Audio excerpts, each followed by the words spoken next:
Hello and welcome to the Only and Early Access podcast, where we waste all of our bits on a pre-show that never gets recorded. So there will be Yeah, no bits for the rest of this episode, unfortunately. Insert megamind here. What? No bits? no bits.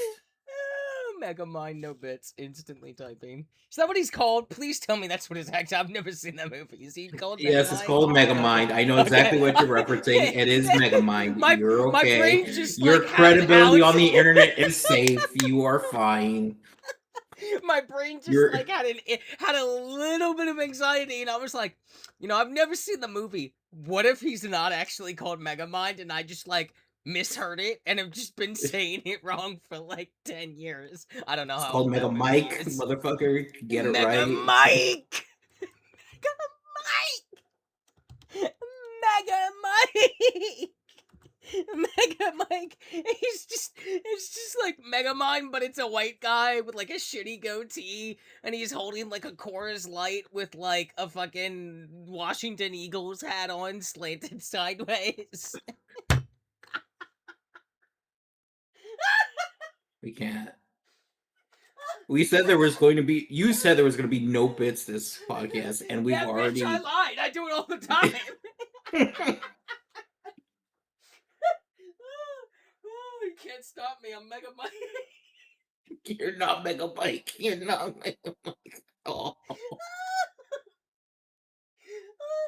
Oh my god. Oh, fucking Christ. Alright. It's like, Welcome to what? Only Early Access, a podcast where we talk about video games and other sorts of media. Yeah, Uh, like Mega Mike. Mega Mike is like so cursed. Like I'm visualizing the art for it in my head so perfectly, and it's no, like some freak I'd make in a character creator. no. Like Mega Mike it's takes on Elden it's just Ring. He takes it's on just a shitty Bloodborne. white dude in a wife beater, except he has Megamind's head shape. Oh god, it's so He looks like homie,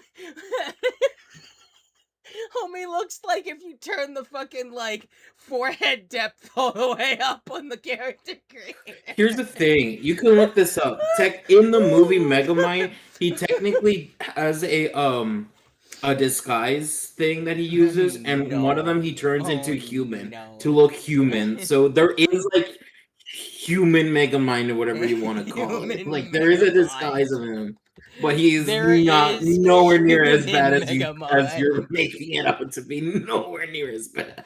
Yo, I don't know, that cranium be getting in gravitational orbit in. I could land a B-52 on his Mega Mike forehead. I've got tears in my eyes already. Mega Mike was definitely a January 6th, by the way. Oh fuck. Here. I found it. I found it. Here's what his disguise is supposed to look like. See, nothing is bad. See, else would be- What do you mean? Look at the oh my size of his god. head!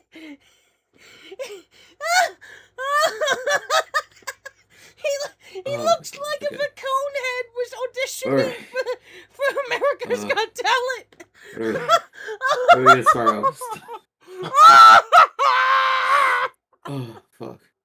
Oh god. Look at this fucking freak.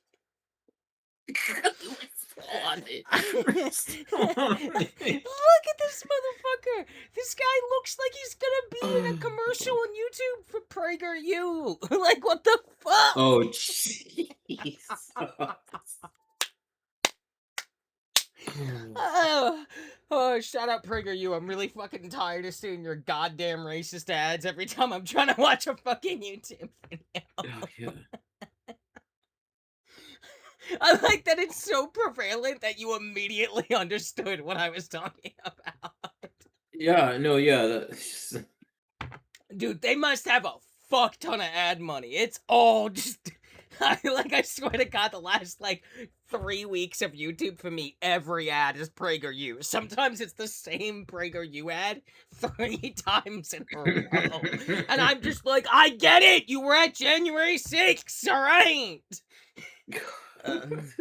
That's my new way of being toxic on the internet to make me be like less toxic in a hurtful way. Is that I just Mhm. accuse people of being at January 6th. You know what? I Fair. get on the call. I'm gonna if I get the new Call of Duty, I'm gonna hop in the lobby and be like, that's real January 6th energy, Six David. is you. You're giving me January It's 6 it's, vibes. it's giving me, you've heard of it's giving Boss Baby vibes. Allow me to enlighten you with the power move up. It's giving January 6th vibes, David, and I don't like it. Mega Mike, he's giving January 6th January 6th vibes. vibes. He wasn't there, but he funded it. But he was also there. He's just out in the 5-star restaurant eating like foreign imported food, even though he hates immigrants. Mega Mike. Okay, all Okay. We gotta move on. We're gonna get stuck here. We're gonna get stuck Oh with my Mega god. Mike. Yeah. Oh my god. Someone, I need some brave listener out there. Here's your homework for this episode. I need you to take various like shots of Megamind and Megamind in his human disguise here, of which I'm now always going to refer to as a Megamike, by the way. And I need you to just take these, and I need you to like Where's Waldo style esque, poorly like. Don't spend too much effort on this. Like minimal time, please. I want you to do this on your lunch break in like 5 minutes max. Photoshop him into pictures and footage of January 6th, please. Preferably next to the weirdo with the buffalo hat. Thanks. Good look at that, fam. I keep a sharp eye out. Do we have a solid listener base now? Keep a sharp eye out. I will be marking the fuck off the next episode if I be like, I saw him. He was there. He was at January 6th. Megamind 2 got canceled because he was at January 6th. oh, oh god. Oh my god.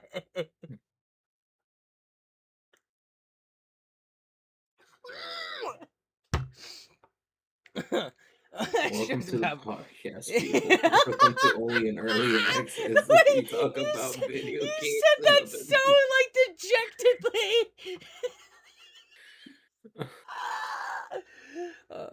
Man. So what are we gonna talk about now? Six. Did we just cancel the podcast? Did we just stop here? No. The It's fine. podcast? It's fine. We were not at January 6th, so the show gets to go on. Thank God. Oh. Although with your skin color, I don't think you would have lasted long in that crowd. Anyway, no offense, buddy. They would have been like, wait a minute. Hey, I'm You white passing. I've seen no, you're not. I've seen pictures of you. No, you're not. No, you're not. Never in my am. life. No, absolutely fucking not, sir. With all due respect and love in the world, and I mean this with the. This is a compliment. There's no goddamn way I would ever take one look at you and think you're white. And this is a compliment. You do not pass for white. You might be white, I don't know. But, motherfucker, like, I'm white, okay? I am like the ghost of Christmas Queer is Past over here. Fucking Saint Translucent if I stand out in the fucking sun too long. You're... Oh, you're literally the sparkling in the sun vampires from. Okay, I gotcha. I'm way cooler than any of those losers. I mean, cool. Yeah.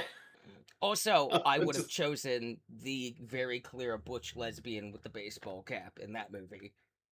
I think I know it. Yeah, I know what you're talking about. Yeah. Yeah, that one's definitely gay. Anyway, this is a podcast about video games, movies, and sometimes other shit, including making fun of the conservative collective, which is also just really easy and kind of like my baseball as a queer person.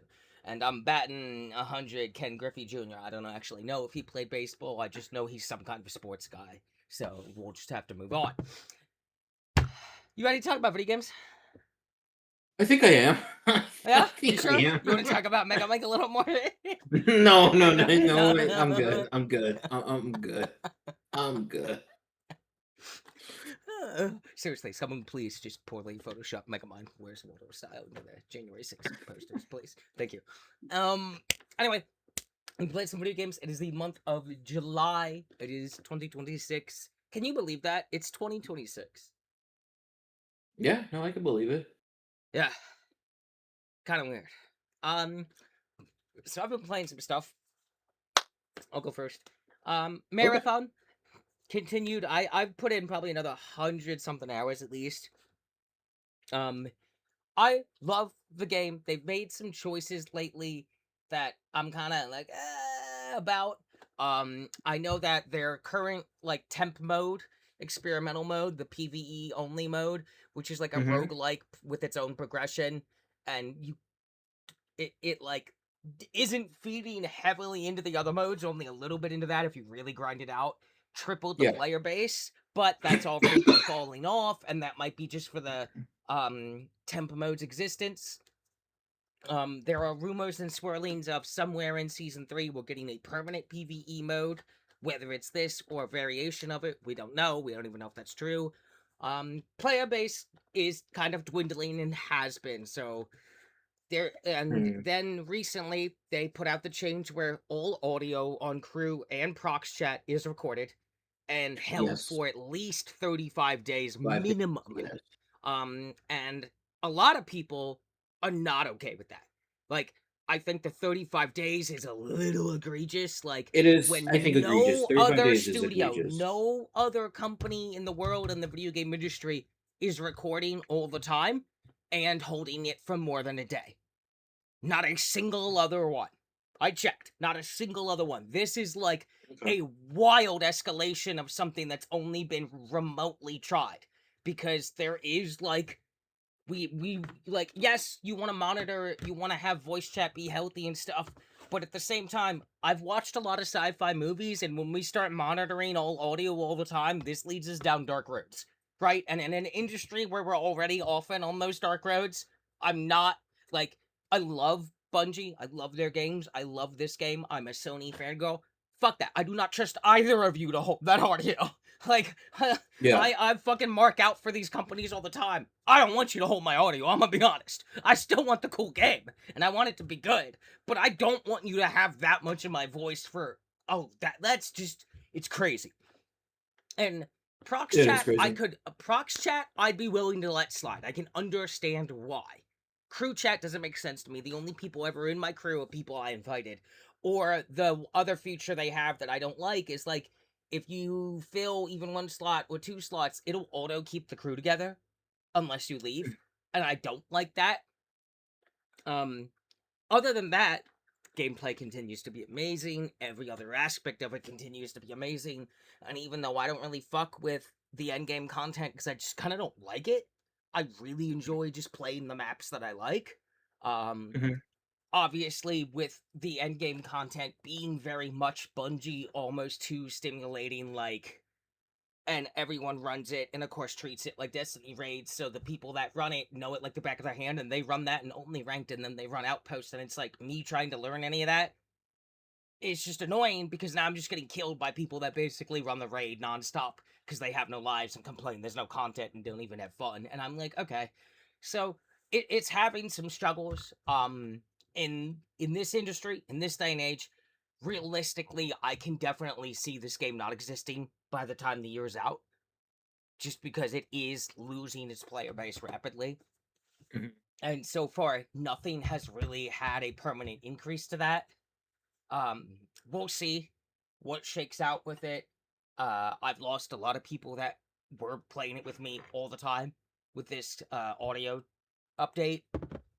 And so that sucks. It's like hard divided the player Yeah. base. And I also genuinely don't think it's going to make a damn bit of difference for the better, because we already have the option to report people for audio harassment, abuse, or whatever, like in every fucking game ever that has any kind of in-game chat, right? Whether it's text or audio, we have systems to report this. I mean, yes, Bungie that is, I no, think that I think hold Mhm. on, though. No, my point's like fucking valid as fuck here. This Okay. does not help Bungie at all. All you have done is create a massive increase in the amount of data on reports, and you still have to go through all those, and now you have a smaller staff than ever. And you're going to add 35 days of all crew chat, all prox chat, even with a game with a dwindling player base. That is a massive amount of data. There's a reason no company records for this long, holds the audio for that long, because it has to be stored somewhere. Like, that adds up a lot. And you're talking multi-platform. Like, Bungie simply does not have the fucking resources to handle their like shit right now. That's why the content pipeline for this game has been relatively slow, which has been mostly okay, but it is causing the game to lose players because people are like that. You add in this, it's like you already can't keep up with the reports coming in from all the systems you already had in place. You never could. Now you're adding something that's going to increase the amount of data that has to be looked at for any kind of reports to verify shit by a staggering untold like amount. Like, it's gonna make dealing with bullshit that might happen or might not happen take even longer. And it's encroaching in like a weird way on people's privacy and stuff. Like, you're escalating the amount of work just to like verify one harassment claim and whether it's valid or not by such a staggering amount that I don't think it's gonna help at all. I don't think it's gonna fucking help a thing. Also, like, people could just get around it with like Discord or console party chats, completely get around it. And all it really does is hurt prox chat because a lot of people are not going to use it now because they feel like this is too far, a step too far. And I get that. I kind of feel like that, but I hardly use prox chat anyway in these games. I just kind of kill people. Mhm. But yeah, I genuinely think that like with the size Bungie's at now, this is kind of a weird move because I don't see how it's gonna help you moderate anything better because it's just gonna make shit take more time than ever to verify, and you can't keep up with it now. We can already report people for harassment on comms or whatever. We've been able to do that since comms have been a thing in any game ever. Like, this isn't new.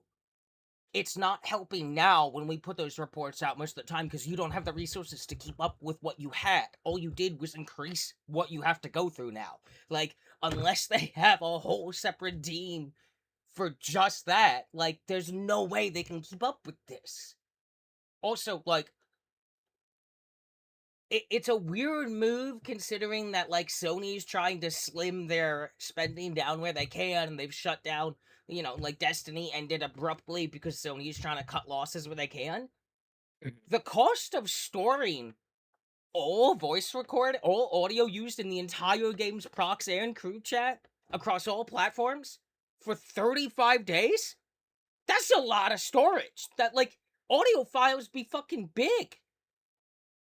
Like, I don't know, like, this decision doesn't make sense with the limited, less than ever resources they have when they're already struggling in a lot of ways.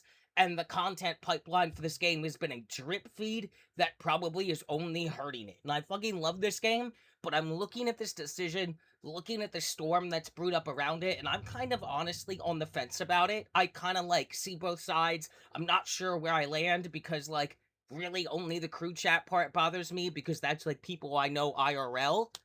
You don't need to record that. Like, those are my friends. Those are people that I'm close to. That's kind of weird that you're just recording us. But I can get around it. But I know a lot of people like prox chat, and then some people like 35 days. It's just way too long and they're hard out. A lot of people have Yeah, yeah. uninstalled. And even if it could help, you just don't have the resources. I genuinely believe they don't have the resources to handle this amount of like data that's now going to exist on every single report of a thing about audio on top of what was already there, and we're already struggling. And I feel like this is just, I feel like we are like teetering on the edge of a couple more things happening, and this game's being killed before the year's out. And I really don't want to see that, but I've watched a lot of games die in the last like 10 years. I feel like I've watched more games die than in my entire life. You probably feel the same at this point. Oh, And yeah, I yeah, yeah. really don't want this one to die, but I've learned to read the room a little bit and see the signs, and I'm like, okay, there's a world where this doesn't last more than this year. Very realistically possible.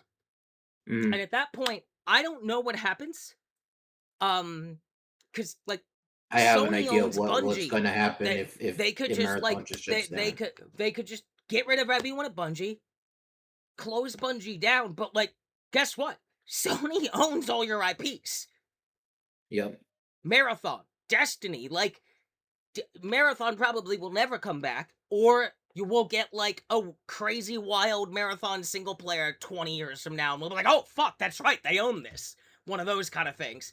What'll Yeah. most likely happen is if this one shuts down, Bungie as we know it's probably shut down, and Marathon and Destiny go in the cooler storage for IPs, and somewhere down the line, a studio that's not Bungie is going to get to take the reins. That's your best outcome, I think, at this point, if it And even with closes that down. outcome, you have the fact that people are gonna be like, it's not from Bungie, it's not made by the same people of Bungie, so it's not gonna be like as good as it should be, and See, like that's the and they're thing. probably That's gonna the have thing, like though. Like, yeah. I think if we're talking that hypothetical, I think I agree with you if they try to bring it back too soon. I think if you wait long enough, there's enough love for that name, the name Destiny, that if, because like, Sony's not stupid. They know that Destiny 3 could make money. Obviously. The question is not about whether Destiny 3 can make money initially off like pre-orders. Of course it will. It's Destiny, right? Like sales Yeah. are going to be good at first. It's the long term and the cost of making just a Destiny 3. Like I I do not doubt that like if Bungie ends up dying here as we know them, that we will see something of these IPs somewhere else someday. And that could be for better or worse. You never Yeah. really know with that kind of thing. Perfect case in point. The Fable game coming out by the fucking studio that makes the Forza games is looking incredible. It looks like an incredible Fable game. Never in a million years did I think I would say that, okay? Like, Yeah. I don't give a fuck about Forza. And that, when I first heard that's the studio getting Fable, I was like, okay. And then, like, every time I see anything of it, I'm like, this looks incredible. It looks like the best Fable ever made. What the fuck? Okay. Maybe the weird car studio can do other things. But either way, we're kind of in this murky area with Marathon now where its future is uncertain. And with it, Bungie. So that'll be something I'm gonna, as someone that's playing Marathon and keeping up with the news, I'm gonna keep a sharp eye on. But Mhm. it's hard to guess at this point. We are very much deep in the weeds right now of like what is the future of this game, and also what is the future of this studio. If this game gets closed, I firmly believe not a single person there is going to keep their job. I Oh think the yeah, whole no. thing goes on ice. I'm pretty sure it's just gonna all go down. Yeah. So we'll see. But this be the way of things sometimes these days. So that's Yeah. been a little annoying to watch it happen because I genuinely think the Oh yeah, studio's it's got a lot of disheartening. heart and Yeah. merit. And I like Destiny for the most part across the years. And yeah, I want a Destiny 3. But when it's time to dump the money into that and do it right, I don't want a half assed one. I don't want a quick one. And I don't want you to announce something that you have no intention of even having out for 10 years. What the fuck's the point of that? I'm not trying to fucking silk song this shit. Elder Scrolls 6. Yeah. Yeah, I agree. I mean, I'll buy Yeah. Elder Scrolls 6 when it comes out, but I 100% agree. We'll have some of that to talk about in the news. That was Oh yeah, wild. no, we definitely will talk about that. Um, I've also been But I playing. do I do Oh yeah, think sorry. Yeah, go the ahead. yeah, it's because there was something like here's the thing. When it comes to having to report stuff like voice comm abuse and things like that, you need to have um evidence of it. So there needs to be some way of being able to record that sort of thing. It's really is the very much the this is um the bad compromise that people have to do. You have to kind of be like, okay, you have to let us record voices so we can know if someone did something wrong. But in return, I think players should be given the expectancy of privacy. And the way companies have been handling privacy nowadays is just that's not Worse possible than anymore. ever. Like that's Yeah, just not worse than it's just ever. not Like, a very feasible thing at this point because companies just want all the data at this point. of They want course, to and know like everything about again, like players, and so like every it's other just yeah, company that does this, it's a day. it stays there for a day and gets auto deleted unless reports come in on that account. Riot does Yeah, this, Epic does this, lots of people do this. yeah. It's the jump to 35 days minimum, I It think, is is it what's is breaking ridiculous that people it's because 35 that's days. It should that is that's like a 350% escalation. That's crazy. That's over a month. That's I don't trust any company on the world with that level of recording data. Like, are you out of your mind? Like, I don't understand the level of escalation there, and I think that's my stickler and why I can understand why so many people are upset. And of course, if you go on the Marathon Reddit, the people who don't seem to be upset, you read the comments and it's like, you're the exact motherfuckers that are abusing people on the fucking chats. Like, they of course don't give a fuck. They're like, oh, whatever, don't play the game then, insert slur. And it's like, Jesus Mhm, Christ, okay, yeah. this game's gonna end up being nothing but pieces of shit playing it. And I really hate that. It's there was a comment on the Steam forum for Marathon less than like 24 hours when the new mode, temporary mode, came out.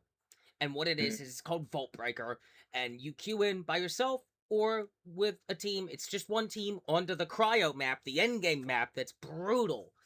Except you're going in with a Vault Breaker kit, and as you go through the run, you earn a unique currency that if you exfil, you use it to upgrade the kit to make it better and better, so you have better gear, and eventually getting to experience all 6 vaults and then the 7th vault and fight the compiler with no threat of PvP. So the goal being able to let you experience this map, but also hoping that other people are getting a more calmer environment to learn the map and the bots and where things are so that they're not getting completely overwhelmed in the thing and the within less. and that could lead them to do PvP at one point, now that they're Yes, understand what they're going through, yes, so except it's backfired because the type of people that are like on the rise is the loudest part of this fucking community, unfortunately.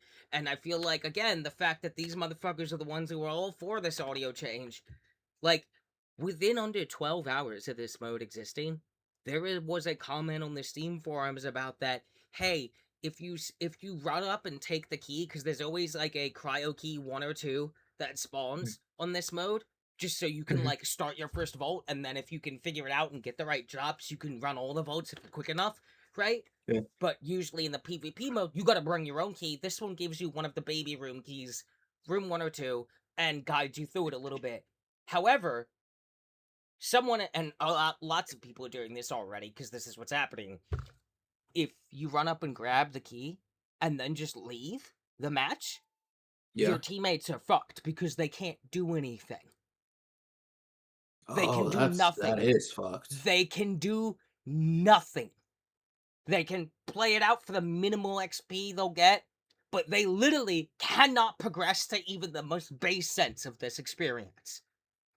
There, and the guy's comment was like, "I've already done this like 20 times in an hour, and I'm gonna do it all night. It's great." And that's what's happening to my game right now. Is those are the people that are in favor of this audio thing because, of course, it's not gonna stop them, and this shit never does. And so right now we're kind of, it's not looking great. It's not looking Yeah, great. no, I'll be honest. It's it's not not looking looking great at good. all for my game. And I'm really tired of shooters I like dying because everyone's a piece of shit all the time. Battleborn, Concord, and now I think I'm looking at Marathon next. Damn. And I really was hoping that wasn't going to be the case, but it looks like the universe is hell bent on not giving me a goddamn FPS worth a damn. Um, have you got more to say on it before I move on to the rest of my month? That's kind of the No, I Marathon think you spiel. kind of nailed pretty much everything that's kind of going on with marathon, and it's a sad state of affairs. It really shouldn't. Marathon should have been kind of the ship that could have kept Bungie going and allow Bungie to maybe do more things down the line or do really cool stuff. But with the way it's Mm-hmm. being handled right now, it's looking grim. And um, Yeah. all I can say is that I kind I of hope that Bungie can kind of recover back from this and we'll bring see. back I want it to players like happen so good, but like I don't know where we're going. I don't know if it'll maintain. And yeah, no, I kind it's of, in a fucked up way, I think I'd rather see it die than become something shitty. worse. Yeah. Yeah, I think I'd rather see it die on its own terms than become something like superfluous and a facsimile of what it is. Um, Mhm. I was talking to Lizzie about this, and something hit me, and I never thought I would say this, and certainly like way younger me back in the day would be astounded that I'd say this. But I yearn for the old days, the good old days when like Black Ops 2 came out and the game's good, and we're not constantly patching and changing the entire balance of the game because people are whiny babies. For the most part, the balance doesn't ever change. What it is what it is. And then there's 4 expansions, and yes, they're like $40 a pop, and they give you the 4 multiplayer maps and the 1 zombie map. But like the game didn't change in a crazy rapid way. It was like, here's the game at launch. There'll be some updates here and there to fix a bug, but relatively nothing else is getting touched. There's no seasonal grind. All my grinding is done via challenges in game, free of cost. And then my expansion packs come out and I buy them if I want them. And people be like, oh, but that splits the player base. And you know what? I'm looking back on that era and how much better all those fucking games were than our shooters these days. And I'm like, I bought every expansion pack of all the Call of Duties I like because the game was good and it maintained being good because it didn't have to constantly chug out content every fucking month. And there was no seasonal pass bullshit, and this was pre-loot box even, so I just grinded my camos in-game like a normal human being, and I'm like, you know what? I bought all those expansion packs, didn't split my player base. I don't know what you're talking about. I was on the good side. I was eating good every time.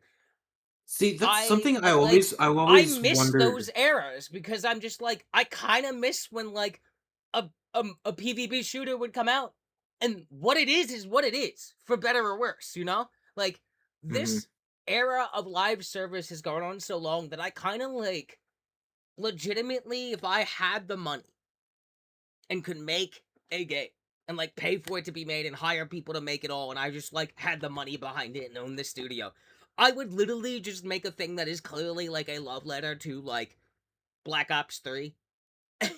And it's like, yep, no seasons, no season pass, every cosmetic is grindable in game, that's it, $40, that's the game. No, never gonna update it, servers are gonna stay on, I'm never gonna like, we'll bug fix, but nope, the balance is what it is, deal.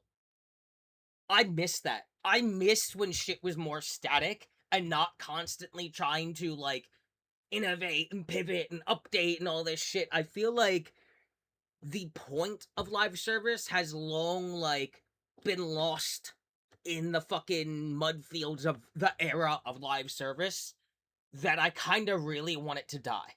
Like I I'm so sick of it, dude. I like straight up if if Modern Warfare 4 was like, here's the game and no seasons and we're going to go back to map pack, I would be pre-ordering day 1. I'd be like, "Hell yeah, let's go back. Let's go back." You know what I mean? Like remember when Call of Duty was like good every year? Pepperidge Farm remembers. That's how I feel right now. That's how I feel right now. I'm like I think maybe we made a mistake as a consumer as an industry. Maybe we should just charge me for the map packs again. It was better.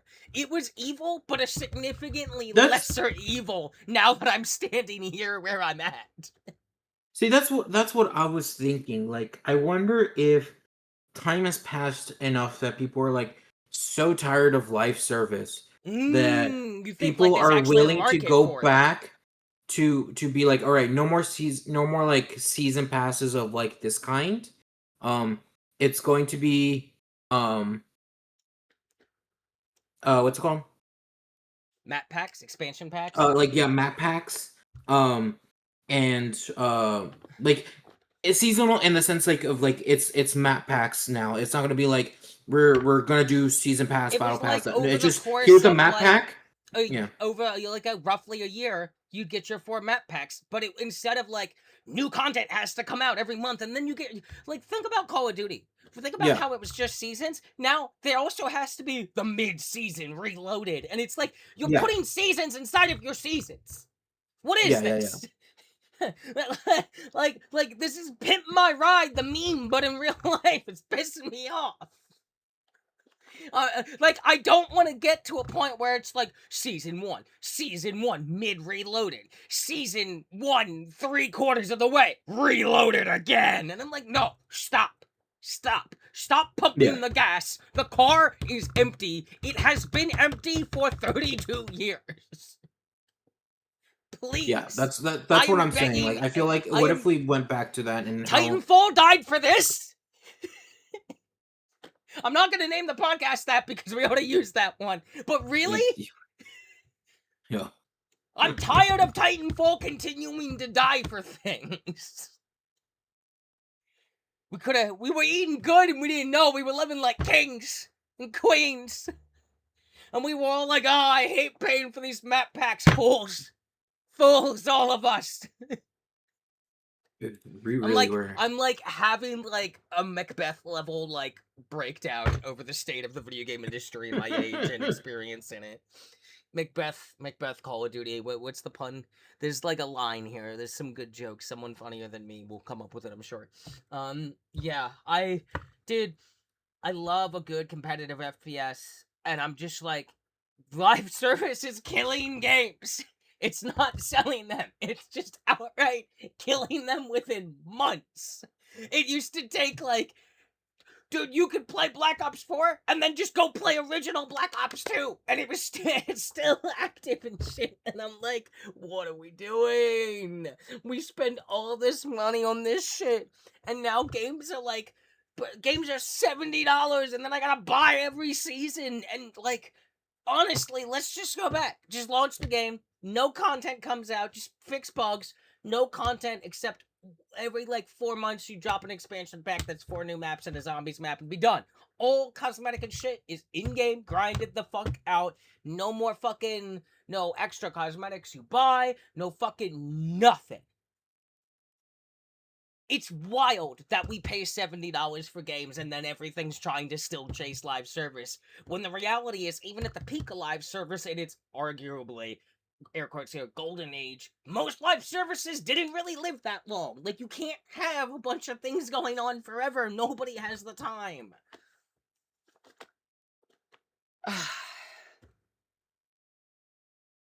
I miss the simpler days. I miss the simpler days. It was simpler back then. Like, if companies were nickeling and diming you back then, but at least like, they looked me in the front and eye while they center, did it it and felt, shook yeah, my yeah, hand. yeah. And they also were nickel and diming me a lot less back then, and the economy wasn't as bad, and we had only been at war with Iran 6 times by then. Now we're Yeah. at like 89. I can't even keep track of. I think we're still holding Venezuela hostage. I don't know. Like, Yep. I'm tired. Yeah. I don't feel so good, Mr. Stark. I don't feel so good.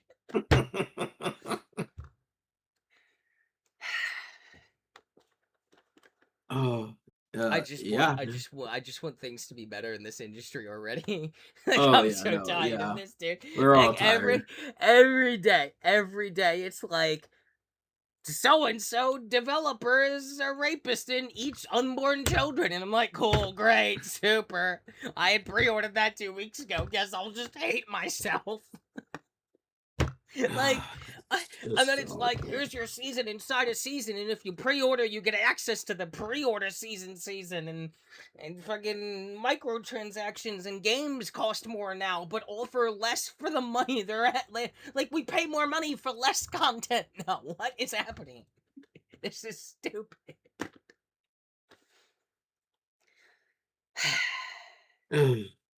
Okay, moving on from my midlife FPS crisis I'm having, apparently. What else have you played apart from Let me just, Marathon? mid-life FPS crisis. Incredible. Diablo Incredible. 4 continues to be super good. Season of Death Awakening. I've already finished the entire season pass. I have 2 characters in endgame. I'm having an absolute riveting time playing Diablo and continuing to play Diablo. Paladin is insane in this game. Honestly, I feel bad for Blizzard Because Paladin and Warlock might be the best classes the franchise has ever fucking had. And I don't know how the fuck you follow Lord of Hatred up. Luckily, no one except crazy people are expecting a new expansion anytime soon. I doubt we're gonna hear anything for 2 years. Because they pushed this one back, and I'm glad they did. Lord of Hatred continues to feel like kind of like a Diablo 5 almost, with the amount of like significance and story and setup that's happened. The state of the world post the story, and where we're going already in the first season. This whole season has been a love letter to Diablo 3 Reaper of Souls, which is a very fond point in my life. We literally go back to Pandemonium, where you fight Malthael, and is the final boss of the Reaper of Souls expansion for D3. The Reapers are back, but they're, like, corrupted. There's someone in charge of them, we don't know who. There's a weird death cult going on. Let me paint you a picture of the current state of the world of Sanctuary. The prime evil, Mephisto, Lord of Hatred, has been banished to the Void. We now know, for the first time ever, a little more lore about the Void, that it's not just like a purgatory.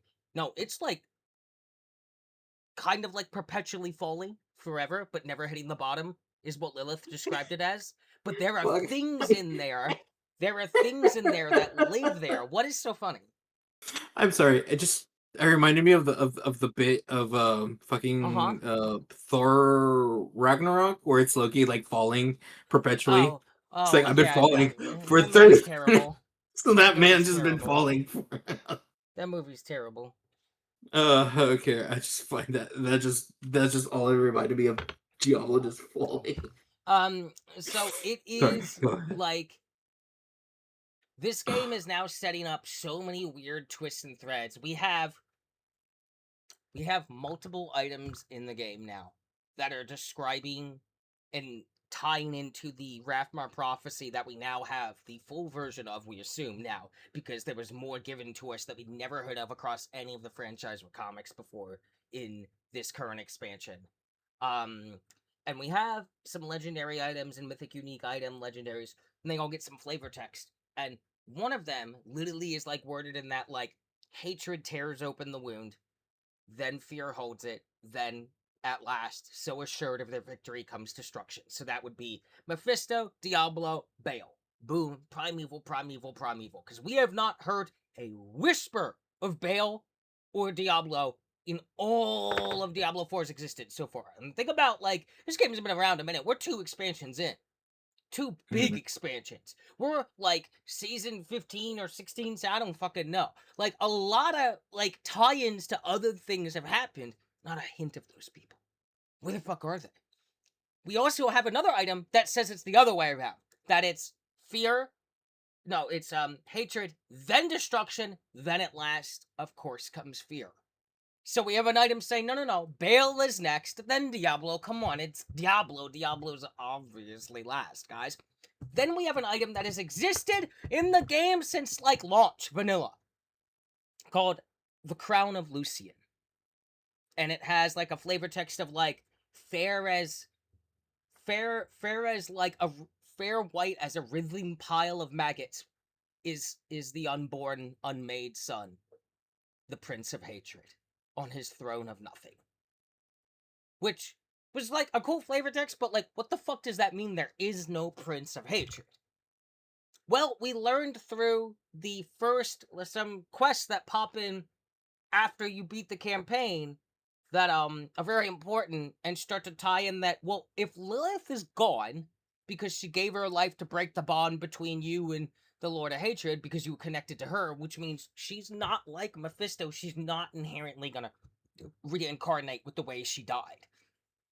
Mephisto is in the Void. This is the first time a primeval has been removed from Sanctuary. And to put that in perspective, that means removed from, like, Earth, Heaven, and Hell. Like, he's not in Hell reconstructing for the next eon. He's gone from existence. He can be brought back, of course, but someone would want to have to do that and have to create a specific ritual that works only for him. Like the ritual that pulled Lilith out of the Void, which is how Diablo 4 starts. is crafted specifically to only ever pull Lilith, because you don't wanna pull randomly. Pull something else out of there. So who knows what's Something in else there as has well. been pulled out by former Triune, now called the Midwives, have used a bastardized version of the ritual Elias used to get Lilith out to bring something else out. And it's been confirmed that no, there is a Prince of Hatred. Mephisto has another child, one older by Lilith by millennia, eons. Also, keep in mind, Lilith, not born, made. Don't know if that's the same case for the other one. There's this Lucian Prince of Hatred. But what we do know now is that there is a primeval, like, power vacuum in a genuine sense that's never occurred. We know that, like, the ancient godlike snake entity that gave Rathma his original visions and helped piece them together, that was guarding the Tree of Whispers, which has been, like, a focal point across the whole game in multiple season campaigns about, like, hey, what the fuck actually is the Tree of Whispers, and, like, this serpent thing that, like, predates all the known world. This is the game, keep in mind, where we learn that the Primeval's names are not their, like, full true names. We learned what those were, and we learned the lore that at one point before, there was just one giant demon? One? Just one? And heaven smote it, and it broke into the Primevals. And all the, and the lesser evils. Apparently, it was one thing at one point. All the demons ever to exist were one thing. That's the lore we got. So now we have story, main story, expansion stories, side quests, and all this fleshing out along with flavor text of old items and new ones just coming in that, like, okay, next it's Bale, then Diablo. No, it's Diablo, then it's Bale. Then we've got, no, it's fucking Lucian, the Prince of Hatred. A whole new unknown that was unmade, is what they call him. Lucian the Unmade. And if you're unmade, like, how can you, we don't know what the rules are. Then this season, the first season post the expansion, is like, no. Season of Death Awakening, you're going back to Pandemonium. Post Diablo 3, Reaper of Souls, which you blew up, where your character, the Nephilim, which is all Diablo classes, you're the, the bloodline is strong there, whatever. Just case in point, when you kill Malfio in Diablo 3, Reaper of Souls, he is holding the Black Soul Stone, which has all of the 7, the primevals and the lesser evils, all 7 of them. He is the Angel of Death with all 7 of the, like, leader demons of hell in a Soul Stone with their power. You kill him, and it releases them all. Reapers have not been seen since then. When they were here last, they killed half the human population. They're back now, led by someone. Malthael? Lucian? Diablo? Bale? We don't know what's... like, the game is just teeing up big thing after big thing because it just wrapped up a bunch of things. And then it was just like, okay, here's this really weird, fragile world state, but in a way, you as the character, you as the player, have dealt a more significant blow to the eternal conflict of heaven and hell, which has just been torturing humanity for all of time, more so than we've ever done in the franchise's history, and now it's just teeing up unknowns and, like, threats. Also, there's, like, straight up Cthulhu shit happening. I don't know where we're going, but I am here for the fucking ride. This game is fucking fantastic and has only gotten better. I fucking love this game. I'm having so much fun every season. It plays so good on PS5. It's so much easier on the controller. I'm having a fucking blast. I'm here for it. I can't wait for whatever's next. I just cannot get, like, enough Diablo in my life. I'll never tire. I'll never tire of it. I will stop playing Diablo 4 the day Diablo 5 is on my console. I'm having a blast. I'm having a blast with Diablo. It's great. I've also... I don't believe you. I'm pretty sure you're going to still be playing Diablo 4 even if Diablo 5 comes out. No, because Diablo 4 will be done. I'll play Diablo 5. I'll play Diablo 5 then. I was able to pick up Neo 3 finally. I got it on sale. So I've started Neo 3. I'm not too far in. I will say, the Neo 3 is the most Neo of Neos. It's almost too much Neo. However, Damn. if one was going to get into the franchise of Neo, you could just start at 3. Just start at 3. Just do that one. It's fine. Just go there. Okay. It's fantastic. What they've done, instead of like where normally it's like you have your map and you go to your like singular linear with some exploration, like Devil May Cry-ish mission select kind of thing, and then Yeah. Act 2 would be a different map with different missions, and there'd be side mission variants of things, and then once you beat Act 3, you get your post endgame story. Oh, there's like new things, and here's your like eternal grind thing. Um, Neo 3 is each act is essentially an open world map where you just run from region to region, but still, and has activities and stuff dotted along the way, but still feels that tight, really good design, because it's not like open world. It's just, we just kind of opened the levels up a little more, and now you can just kind of run between the like roads and forests and whatever, and do some side activities between one major like area to another without it feeling bloated. And then Act 2 will be a different map, but like the same thing.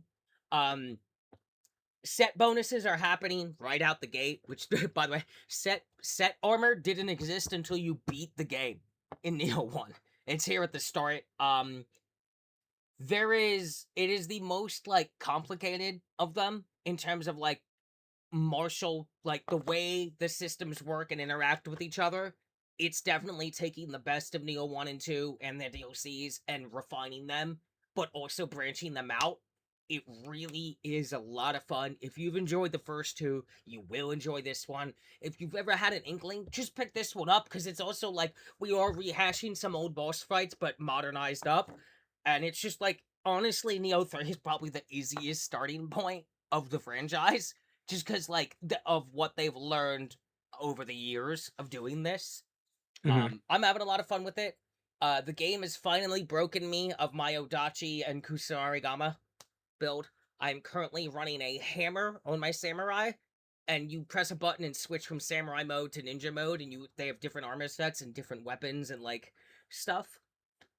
So I'm Hmm. running a giant hammer, which is really nice on samurai, and then on my ninja, I'm running like Vega claws. Because I just got Oh. those. There's still like 2 or 3 weapon types I haven't seen, so we'll see if I end up switching. But I'm pretty happy with this so far. But I was right up until I got these weapons right to Odachi Kusarigama, because I just love it so much. I just love it so much. I'm having a blast with this game. It continues to be a little ridiculous and over the top, as every edition in the franchise is.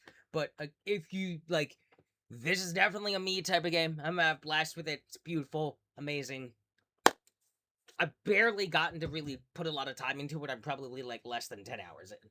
So these games are usually pretty long, and this one seems like it might be the biggest yet. So report back as I find more, but it's pretty good so far. Um, I'm re-picking up Claire Obscura 33 to try to wrap it up, get through the rest of Act 2 and all of Act 3, and Fair, be fair. done with it. Occasionally back on Fortnite with Lizzie, just as something to play, but I just kind of laugh when I play Fortnite, because I'm like, this is like the biggest clusterfuck ever, but like, yeah, it does its thing. If that makes any sense. I'm not like ever impressed Yeah, overly yeah. by It Fortnite, just but like fits there the. is Yeah. something that makes me laugh uncontrollably when I'm like, yep, that's just Marge Simpson and Daredevil doing the busting out the gritty next to each other or whatever, eating Jello. I don't know what Fortnite's about. I just shoot things. um, I started playing Darktide on PS5 because they gave it to us as like the free PS monthly game, Plus. even on the lowest. Yeah, so that's pretty cool. I love Darktide. I love Vermintide, but my PC hates it. Game's really nice when it runs perfectly. I like that. I've already maxed out my Zealot. I picked up the Hive Scum DLC class on sale, so that's pretty good. I'm gonna get all the DLCs eventually, because I love this game to death, honestly, especially when it's running really well. It kind of is making me be like, maybe I should pick up Vermintide 2 next time that full edition's on sale, and like get to experience this game in a setting where it runs really good and not ass on my PC. Um, yeah, Wait, have you I. played Vermintide 2? What's up? Have you played Vermintide 2 previously? Off and on, yeah, but never Okay, like okay. really nowhere near as much as time as I've already put into like Dark Tide on PS5 here. So, Gotcha. Okay. Okay. like, I love these games. I love Vermintide as well. I'm enjoying Darktide a lot. Um, Playing a Hive Scum is very cool. I feel like I walked out of Arcane from Zon, and I'm just like giving it to I'm everyone's problem right now. I'm everyone's problem right now. It's so good. They've added some new modes and stuff. There's like an expedition mode that's interesting. That's kind of like a PvE extraction mode. Actually, it's really cool. Um, there's like a dope ass trench warfare mission, and yeah, I'm just having a blast with Darktide. I will probably stick with this for quite a while. It's just a fun like thing to play and really enjoy and not have to worry about kind of anything. Uh Someday I hope to get like a Vermintide 3 and be able to hit like that on launch, cuz like there is something to be said about these kind of games about being there in the moment initially. Like I like something about Vermintide being going on so long that like most of the player base is like at the peak all the time. So I never have anyone to play with on them because I'm starting brand new, whereas this game's newer, so I'm not having that issue as bad. Uh I technically have Darktide. I haven't played it in quite some time. Like it's been a while. I have to look up when was the last time I played it. But um, I technically did have fun with it. The only thing for me is that with it being on PC, um, part of it was just that a lot of it was just kind of like some it running well, like because you were having issues with like that's I just mean, my sometimes kind PC's of ass. It doesn't want to run anything, but yeah, these yeah. games But I when mean, they like yeah. even on console, like you were saying, like it was giving you a bit of trouble. And it's just like, yeah, that was just No, on kind of one of console it the. runs great. Oh, it does it? Okay, I thought Yeah, you were it runs saying having. perfectly. It runs fucking. That's why I'm playing it so much. It runs fantastically. It runs like a fucking video game is supposed to run. Again, like fuck PC gaming. Just straight up, fuck that shit. That shit's dumb. That shit's dumb. Y'all pay so much more than me for the same like all this boo boo bass boy tech, and like then you'd be like, oh, my thing doesn't heat up correctly, or like I don't know. I just feel like PC gaming is so much more money for just so much more problems, and like god forbid you're trying to play something that's like a console game first and a PC game second, you know you ain't getting the better optimization, homie. You know that. And with the price of games these days, I'm like, nah, I'll live my console pleb lifestyle where, hey, did I buy the game? Did I buy it from my console? Hey, it runs. Then no, that's it. It just runs really good, perfectly, in fact, every time. That's it. Like I don't know, like I don't know if I'm ever gonna want to get back into PC gaming. Like genuinely, I mean, that's fair. I'm kind of like, nah, this shit sucks, bro. RAM's like $900 for 8 gigs. You guys are fucking stupid. This is that price is never like my consoles are gonna get pricey. Sure, yo, anyone staying with PC gaming, I hope you got a good system now, because you like unless you're rich, you ain't gonna be upgrading anytime soon. Now is like the worst time financially to be a PC gamer, dude. Like, whenever the PS6 happens, yeah, it's gonna be more pricey than I want. But by the time that happens, I'll have the money for it, and the equivalent PC is gonna be even pricier. And then half your games still won't run good on your super $9,000 PC. That's what always blows my mind. Is they'll be like, motherfuckers be like, I got the 5090 Titan Super and 80,000 gigs of RAM. Why doesn't this game run? And I'm like, my PS5 non-pro runs it great. I don't know, it just seems like I've chosen an easier Like lifestyle. I the thing is that when it came out, it was a bit poorly optimized. Since then, it has been better, and my PC was able to run it just fine. It would just chug a bit. But I think It's back then, I 2026. remember the I don't updates. want no chugging. No chugging. The the None. the up the only thing is that I think back then when I was playing it, I had friends playing it consistently, and then after a while they dropped it and only started coming back when more updates were coming out because they were like, Mm-hmm. "Oh, I'm gonna go to another game for the time being," because that one it's either a new game or new updates. You know how things go. But like I was having fun, but I think my problem was that I was reaching the point in that game where pretty much what I was trying to basically do was build the right weapons with the right stats and like the right perks and stuff like that. And so I was kind of like, I don't want to have to keep grinding to try to get to that point. So I just kind of like left as is. I feel like the upgrade pathing of like weapons and gear is a lot more streamlined and better.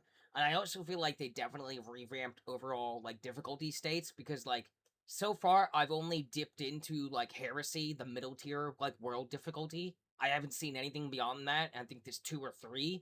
Um I like the amount of missions I've failed since just and having axe and now how it works is like you can't just choose your world difficulty. You only have access to the lowest one at first, and to have access to the next one and so on, you have to have a certain amount of successful missions on that difficulty, and then you can go to the next one and so on. So I've owned my like success rate since being able to play on Heresy has dropped significantly just because it Mhm. feels like what the last time I played like the end game felt like. It's so overwhelming sometimes. Like if your team fucks around, you find out real quick. It's just over.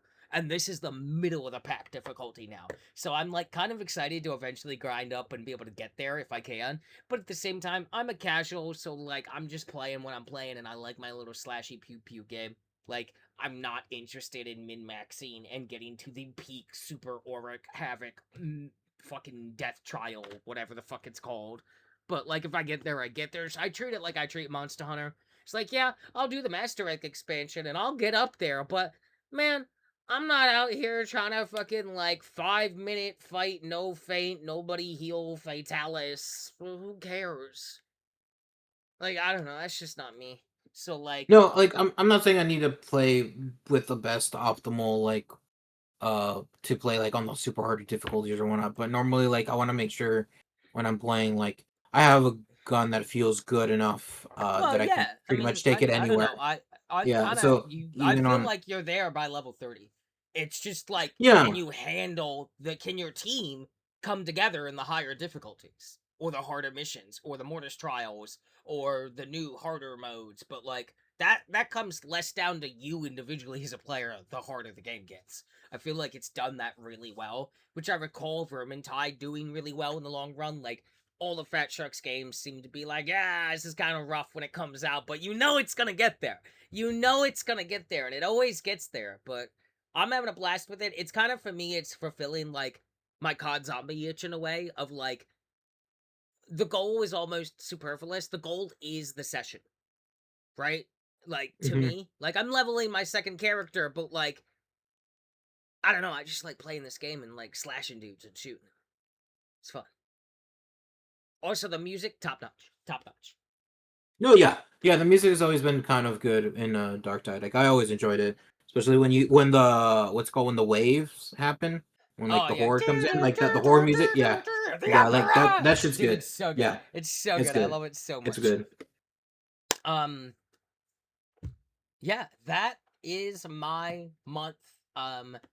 I'm gonna Clara Obscure 33. Like I said, I'm getting back into it. That's my like backlist I'm trying to finish. I think once I beat that, I think then it'll be Liza P. Wrap it up time. Try to get through the DLC and then go to the fucking island and fight whatever horrible monstrosity is there. And then after that, I don't know because I think I'm like definitely like I'm probably like I don't know, middle of DLC. I can never tell how big the DLC is, but I know I'm like right before the final place of the main game. But and I know I'm like In what? in Liza P. In Okay. Clair Obscure, I'm in Act 2, probably somewhere close to the middle, if not a little past it. And I've heard that Act 3 goes very quickly. And I'm not going to be doing every side thing in Super Boss. I'm probably just going to try to more or less focus on getting through the story and seeing the end of it. And I'll worry about other stuff another time. But other than that, that's kind of my thing. As far as I know, I'm not like picking anything up later this month or next month, though I do have some purchases planned for I the can tell month you of where you are in Liza September. P if you Oh, know exactly where you are. I don't remember off the top of my Mhm. head. No, No, I okay. don't remember at all. So that's me for the month of what I played. Vaughn, what have you been playing for this So good old I've been month of playing a July? few things. Mm-hmm. So let's Mm-hmm. see. I did just finish up Nightmare Reaper. Finally, I finished up with a friend. Completed our first run because technically this game has multiple endings. In order to get those endings, you need to do new game plus runs. So we finished our first run, and I don't know if we're gonna be going back at it like constantly, but I do think that we are going to be going back from time to time, playing more Nightmare Reaper and try to do more of it, especially because in the new game plus run, we unlock a new skill tree. It requires a different currency. I believe it's called the Sapphire Tree. Um, and so that's basically a newer currency that starts popping up, and then um, that's does more skills that more are tied to. Um, Fun enough, I feel like it Remind me. ties more to the. Remind me. The fuck is Nightmare Reaper? So Nightmare Reaper I don't is remember a this. so it's a first person shooter. The story about it is that essentially you're in an asylum, like a sane asylum. Um Is this one of them and boomer so shooters? yes, more boomer shooter. Okay, okay. And so the thing about it is that like every time you go to bed, you basically start up a level. Um and the levels all of it's random generated. So the layout's always going to be different every time like you play through it. Hmm. Um if you die, like you go, even if it's like if you die and go back to that same level again, it's going to be different from the first time you played through it. So uh the thing about it though is that like there's a certain amount of enemies that spawn in that level, certain amount of treasure that can spawn, and like there's random events that can happen every time you clear up a room. It could be a negative event or a positive event. Negative ones being like a orb starts spamming something like either icicles falling, fireballs coming at you, uh pretty much like a jump scare constantly popping in your face doing you damage. Like those are random negative events. Positive events can go from a doctor without like a face sort of appears and like can like start modifying your weapons. A bunch of barrels can start spawning, and if you A blow them up, doctor without a uh face. Is that what you just said to me? yeah, a doctor without a face. Okay. Like his face is wispy. Like you can't see what His his face face is. is a doctor without a face. His face is wispy. Fuck is that's the best description I can give you. um Positive events, a barrel starts falling, and if you destroy barrels or things like that, like boxes, they weapons can start popping out, or even treasure, so you can get more money. Um and I think one of the best random events is that a dog spawns in the map. And the A dog, you can pet the dog. dog. But also there's like random like biscuits that start spawning in the map as well, and if you pick them up and when you go and pet the dog, you basically give him the biscuit and he gives you treasure. Um, Dude, I feel so like I could do that. I could just go to a park. And the yeah, dog you can go just to park. appears and he's just the best event of the day. Yeah, it's like, Yeah, but what does do he we give do? you Go like, money? Does every time you give a biscuit, he gives you like a bunch of money? Does he do that? yes, yes, he does. In that I get to hold his precious little soft dog pads, and I'm very No, happy imagine about if every time this. you give a dog a biscuit, he gives you $500. Every time you give him a biscuit, like that's kind of what's happening in the Yeah, but game. then there's gonna be some catch of like a doctor with like a wispy face is gonna want to like do some deal with me, and I don't want Yeah, that. but like, hey, do you got I'd any rather guns on you? I have the can dog. modify those guns. No, no, I'm good. I'd rather just have the dog to hold the dog's soft paw and be like, oh, what a good boy, and then go home. I like my video games to maintain a significant like separation from my reality. I'm good. I'll take the dog in real life, thanks. Talk around. I That's don't fine. want no That's fine. wispy doctor, wispy face, Doctor Wispy Face. Yeah. But Doctor yeah, Wispy Face it's is like in my mind. I'm like imagining what's that fucking guy from Smash with the fucking lines and the weird moves. no Mr. Game idea. and Watch, Mr. Game and Watch, but Oh my like god. instead his face is just like a swirl some kid drew, like a shitty spiral that moves kinda at like 2 frames per second. Dr. Wispy Face.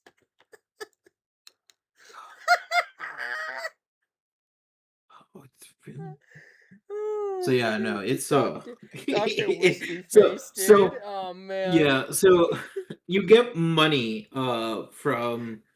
from the game as Credit. you the more you the more you do everything in that level, you Hmm. get basically bonuses for it at the end of the level. Hmm. Um That and makes sense. and the thing is that the way that the skill tree works in this game is essentially you get like a cartridge because you're Hmm. basically playing like a Game Boy in the it looks like the Game Boy SP essentially. You basically play mini games to level up.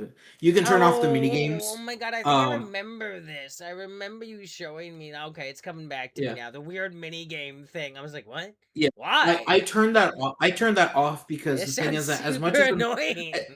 the thing is that as much as the mini games can be fun at first, they get tiring because all you're doing is just that mini game over and over again, to That get level sounds up. like the So you just worst leveling mega the like it I it's don't an know. It's interesting like concept. It's an is it interesting though? concept, but Is it it though? is. No, I think it is. I think it I is an mean, interesting concept. The only thing is that the execution of it was really bad. you know It what was I one of want to those where do it's when like I go to level in up in it, a game? I want to level up. I don't want to do other tasks to get to the level up I've already earned. the thing is that like the whole point of the mini games is that if you do well in the mini games, you would get like extra bonuses out of it. But the thing is that like those bonuses were so negligible that it wasn't worth it. You might as well turn it off because for how long this game goes, especially when you're doing new game plus runs, it's just gonna get very tiring. So it was one of those where it's like if this was in a very much shorter game, I don't think that would have been an issue at all. But because of Probably how true. long this game is supposed to be, it was going to be bad regardless of implementation. So, This um, is like the Chadley of boomer shooters, what you're describing to me. Chadley of Final Fantasy VII remake.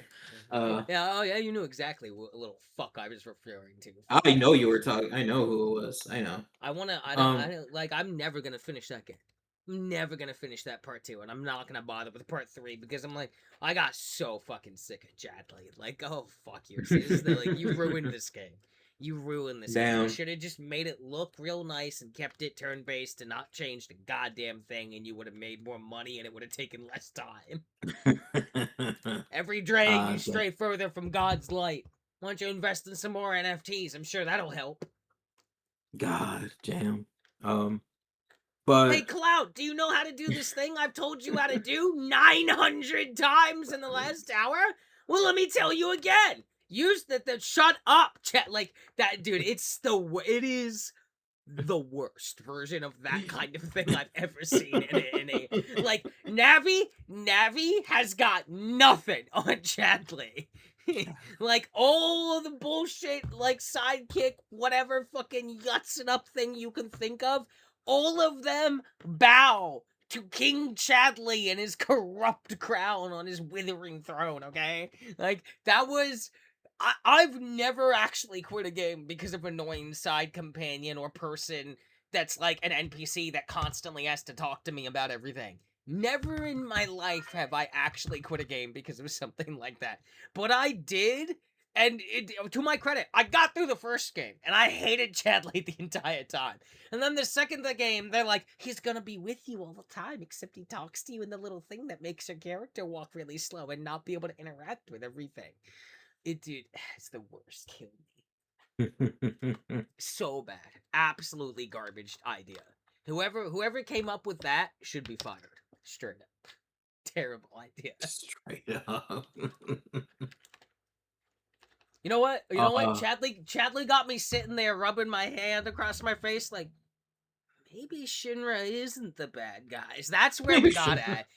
That's where Damn. we got at. Chadley got me Damn. like maybe Shinra isn't the bad guys. That's how much I ended up hating Chadley. Um, Got me like maybe jeez. Okay. Shinra isn't the Nightmare bad guy. Reaper. Yeah, you could go I have to ahead. go back. So bonuses, mini games. Let's see. The first mini game is basically Super Mario Brothers. The second mini game, when you start getting topazes, Faintly is distinct basically Super Pokemon. Mario Brothers. Don't Um, let Nintendo know. it's just supposed to be like It's supposed to look like Super Mario Brothers, but Yeah, it's yeah. not. Don't let Nintendo know. Oh, okay. You know what? It's fine. I'm pretty sure if I look it up, maybe Nightmare Reaper is already on Nintendo. Nintendo's just like whatever. um, Topaz is essentially Pokemon, and the Emerald ones. I forgot what. It's just Emerald. Fuck it, it's just Emeralds. Sorry, say it Is again. supposed to be like Galaga, I think. Oh, Galaga. Yo, Galaga's lit. I love Galaga. Um, and Galaga then the fucks. Sapphire one, that one was supposed to be sort of a D&D minigame, I think Huh? closer to what Rogue was, I think. Um, or not Rogue. You're losing me here, Chief. Yeah, don't worry about it. Prioritize. There's Just know no. that Yeah, there's just yeah, yeah. There's stupid mini games to level that you yeah, turned stupid mini off games to level anyway. up, essentially. That you turned off Um, anyway. yeah, that I turned off. I I didn't really care. I feel like putting the option in to just turn them off tells me that like you as the developer, I'm like, you know this is a bad idea. Why are you even putting this in the game? If you give me an option to just turn a thing off and ignore it, like, come on. Come on. Why is this here? You know it's not a good idea. Don't do it. Like, it's just wasting time.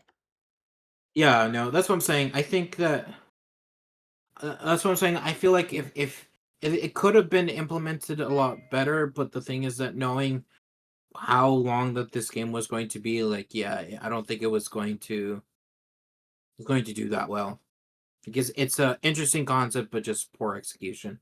But anyway, so having played enough of Nightmare Reaper with a friend, Okay. um, I did enjoy it. For a And I second, I am thought you just said I didn't enjoy it. I was like, I know damn. I did enjoy it. I did enjoy it. I had fun with I've it been because playing a lot of this game with my friend. I didn't enjoy I it. fucking hate it. This piece of I was shit like, holy motherfucking. fuck. He's just like, I didn't enjoy Get it. this game off of me. I don't want to deal with this shit no more. Fuck, fuck this. No. I enjoyed the game. It took me a while to kind of really get into it because because the leveling system of this game, Mhm. like it takes a while before like you get to even get some of like Chief the dying. cool skills and things like that. Mm. It kind of a bit of a bumpy start at the start, but once you start getting more cool skills and you start getting some of like the cooler guns, it does get really fun. Um, Gotcha. but yeah, no, I enjoy my time with it. And I know I'm gonna still enjoy my time with it as long as I keep playing with my friend with it. Gotcha. What else? And so then something I also finished Mhm. was Mouse PI for Hire. I managed to finish Oh, that I'm one aware just of this. recently. Not my type of game, but I was like, hey, it's that art style. The rubber hose, yes. Yeah, rubber I think hose. I know my friend was also interested in it. The only thing I'm going to say is that Mhm. if you're looking for like a lot of animation to it, there is per se. The only thing is that part of it's just a lot of it just gets recycled. Um Mm. I think a lot of it just due to the fact that like if the amount of conversations that you can have with people, like the length of it, like trying to do um what's it called trying to basically do that entire Yeah, an animation of that sort for that long, like it's just going to be a lot of time spent. So they had to sort of do recycle some animations just to kind of like get the ball rolling. But like where the animation does matter, it does matter. Like it's good. It's just that you're going to just basically see like that walk cycle like repeated over and over again. Um, or like when you're talking to someone, you're gonna see them kind of do the same motions over and over again because it's kind of the nature of like trying to do that sort of like animation style wise game Mm. over kind of a what is kind of like a 14 to 18-hour long game per se. So that's just a lot of animation you would have to do. Um, but no, like I enjoyed the game. I did have fun with it. When I was playing through it, halfway through, there was an update for the game, where you can do level selection was added as a game. Like where if you already be in the level, you can go back to it and select it again. Uh, and it was kind of sort of done because Mhm. if you wanted to collect whatever was in that level, um, what's it called, or you wanted to do like side quests because there's side quests that pop up. Like if there's like a mission that's available and in the hub area that you are, like your little like office like neighborhood area, um sometimes someone will be like, hey Jack, I know you're gonna go this place, I need you to do something for me. And then you basically pick it up, and when you're on the mission, do whatever you need to do, and come back for a reward. But the thing is that like if you missed out on it because you didn't get to speak with the person, or in my case, which happened frequently, sometimes the person would not have anything available to say. Like they just wouldn't say anything, even though I had that mission available. I would finish it and then come back, and then they would be like, they had like that mission available at that point. So I would have missed out on it if that update hadn't been available. So it was kind of nice that they implemented that essentially. But apart from that, I really didn't have much issue with it. How much how much are they going for the like if there's any, and tell me if it's unfortunately zero. How much, like, even if it's not like word for word, but like, is there a significant amount of energy of like, oh, wise guy, eh? She walked into my office. Like, is it pulling Yeah, from those kind of it's things? Is it like it is hamming it? very Is it much of. hamming it the fuck up? Oh yes, yes. Good, It's good, a good, it's a good, good, very good, good, it's a, good, it's a good. it like it's supposed to be in the noir sense because like you're playing a private detective, and Yeah, it's yeah, like yeah, that's why I I was gotta like, solve. is it hamming it up? It needs to ham it up. Like newsflash, people, if you're ever making anything in like a noir way, even if it's like Blade Runner-y, super fucking serious, you still have to like ham it up because that's part of what noir, like PI, private detective is the hamming it up. No matter how stone cold serious it is, you still gotta like ham it up a bit. And the thing is that It's because this is a it's game important to ham it up. where essentially everyone's a mouse, they try to make a lot of cheese I puns as suppose, much as they yeah. can. I was about to be like, I suppose it's kind of cheesy then, huh? Yeah, exactly. Yeah. It is very cheesy. Like it's fun. I enjoy like the humor of it. I enjoy It's a the mouse eat combat. mice world out there. Yeah, Mm-hmm. it is. Mm-hmm. One mouse eats all the mice.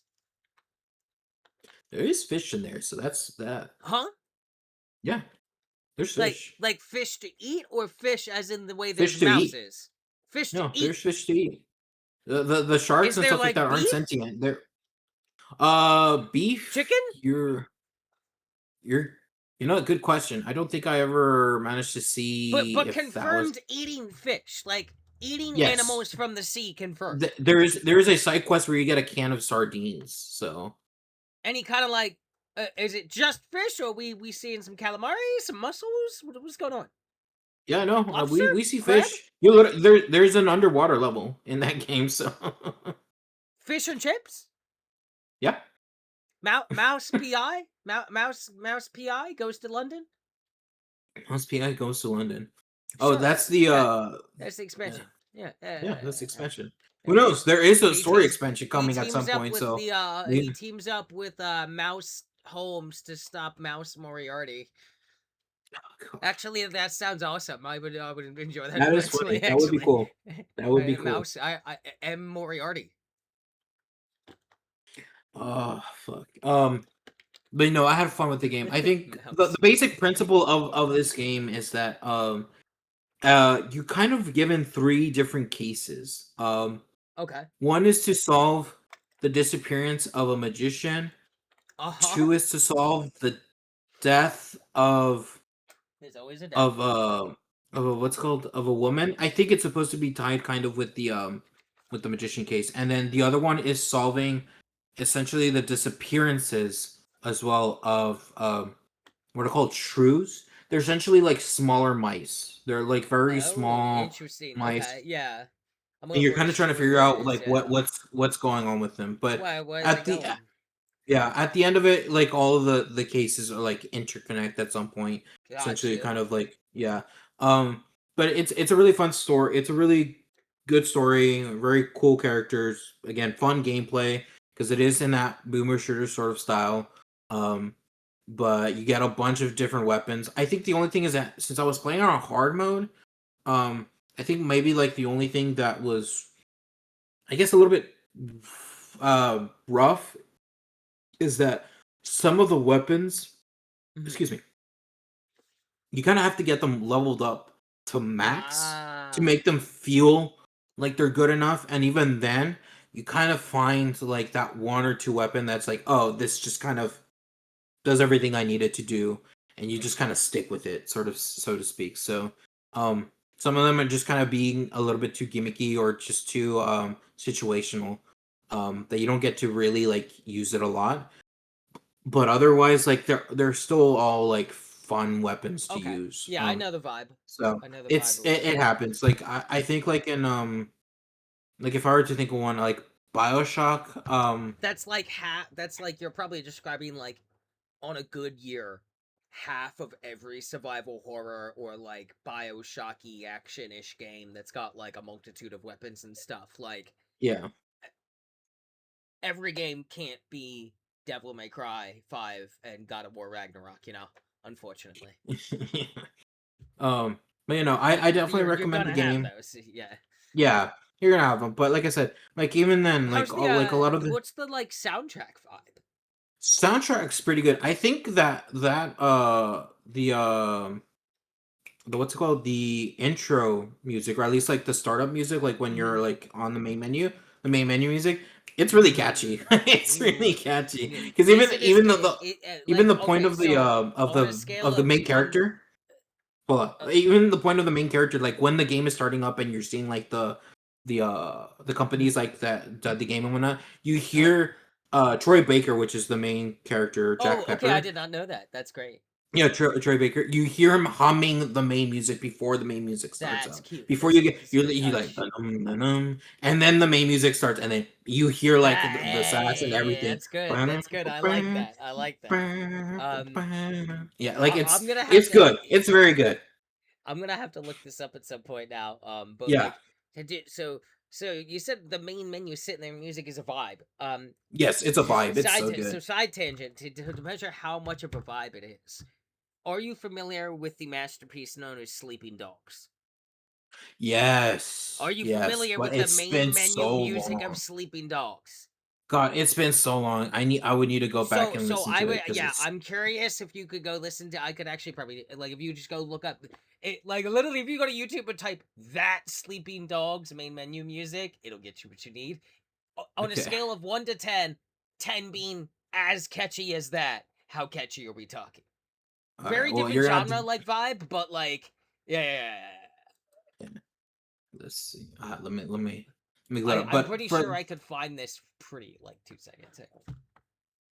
Sleeping Dogs That yeah, literally menu that theme Sleeping Dogs theme. menu Here, theme. yeah. Just I don't want to like. Actually, if I click this real quick, I think it should be okay. Yep, that's it. Literally, it's this. Literally, it's this right here. It is this shit. I found like I played the whole game with every Oh other song turned off except for this. It's this shit right here. Like, yeah. Okay. I think is it I as remember. vibey as that where you could just sit there for like a good hour vibing before you start your actual game session just because of how good it is? You can. You definitely can just sit there and vibe to it. But damn, it's sleep. We're talking also about Sleeping Dogs. This is kind of like a bit of an unfair Yeah. Well, contest, that's why I but was like you like, can still well, vibe to it. when you say the main menu music has got a vibe and you're bopping to it, like the thing that comes to mind. Okay, It's Sleeping Dogs. Yeah. so the top of the king of the hill here, the undisputed winner is Sleeping Dogs still. So Yeah. anything after gets compared to it because I'm like, to this day, I remember that. Like I've never forgot that shit. Also, I played the fuck out of Sleeping Dogs because that game is really good. Yeah. Yeah. You know. Yeah. No. This is. Yeah. Sleeping Dogs is so underrated still, and I wish we'd gotten more of it. God, I'm Square So Enix. goddamn What did you good. do? You fucked up.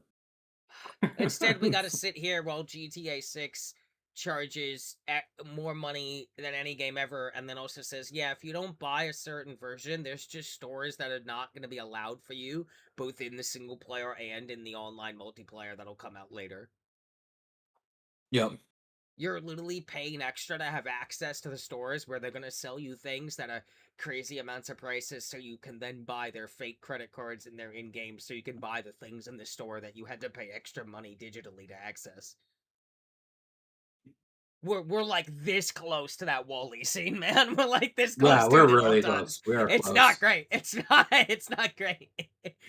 God. I to this day I feel like everybody saw Wall-E and they're like the same people who are like it's the energy of like, oh, okay, so 1984, yeah, George Orwell. Oh, no, you didn't understand. You think the point is to observe everyone at all time. Yeah. Oh, no. They're No, already building the surveillance system. we The need AI's to already go. We here. need to go You know what I back. mean? We need to go back and teach you. How many fucking movies about AI being bad at, like, you know what I mean? Like, that's the energy we're getting at with this kind of shit now, where I'm like, okay, all right, so Wall-E, this one's cute and fun visually, so maybe the actual message can be understood because we're not fooled, because it's definitely not like, oh, I see we're charging for pre-orders more than ever for less content, but pay extra to get the extra digital store access, where you'll then pay more money IRL to get the fake money at a bad conversion rate, by the way, that always forces you to pay for more than you need, just so you can buy the nice gold jacket that we used to be able to earn by just playing the fucking game. Yup. Yup. Don't mind me, I'm just like losing my grip on reality Never mind. tenuously right now. I'm But oh god. okay. But Please give Mouse me some. PI. Tell I'll me go something back. I'll that. go God, back. we gotta get out of here. We gotta get out of here. We gotta go back. We gotta go back. Okay, Mouse so PI. So yeah, no, I I'm definitely scared. recommend the game. I think my only also gripe with it is that there is a little mini game that you play. It's always a fucking mini game. What is with you in these games with mini games? I don't know. I didn't even Stop think playing that there these was a mini boomer game for this shooters. one. Why is there all these mini games in your I boomer don't shooters? know. That's not even And a the funny thing thing is of that this like one's the a card game. Shopify. This should be my thing. It's a card game mini game. It should be my thing. But no, it's annoying. It's not that fun. It's not really fun. Because the basis of this game is that you play someone a baseball card game. What essentially it is that there's 5 innings, and where you basically give the whole point is that you play as the pitcher, and then eventually you Bro, play as you're the batter. Like, describing this to me and it just sounds like the worst thing ever. I know. And I don't know if that's because you like opened with and it's a card game and I should like it, but it's not fun though. It's not fun though. And then you were like, and it's like baseball 5 inning, you play as the pitcher, and I'm just like astral projecting out of here so quick. Like you anti-sold me on it with the opening, and then the details further anti-sold me, and I'm like I'm literally just like completely checking the fuck out in my chair. Like, and you're just like, card game, mouse, astral, you're the pitcher, 5 innings. And I'm just like, what the fuck are you describing to me? I'll try to describe it as best I can. I'm gonna try to describe it as best I can. This is for the listeners. Like this is for the listeners. So this sounds like a card game that like you as a child would invent when you're like stupid and shit, you know, when you're like 5 and you invent a game and like your parents are trying to like play the game with you, but your rules are like nonsensical because you're a fucking stupid ass child, and you're like, and then you gotta hold this but only with your left pinky while you count backwards in French, and it's like, the fuck did you just say to me? Like, that's like, it was so disjointed, the thing. Like, I'm just like, I'm gone from the way you described that. I'm just like, this is a card game? What? Like, I just like you completely lost me with that. God. I will do my best to Oh describe this god. thing, Ooh, it this card doesn't game that sound I did fun. not It this mini doesn't game I did sound not. fun.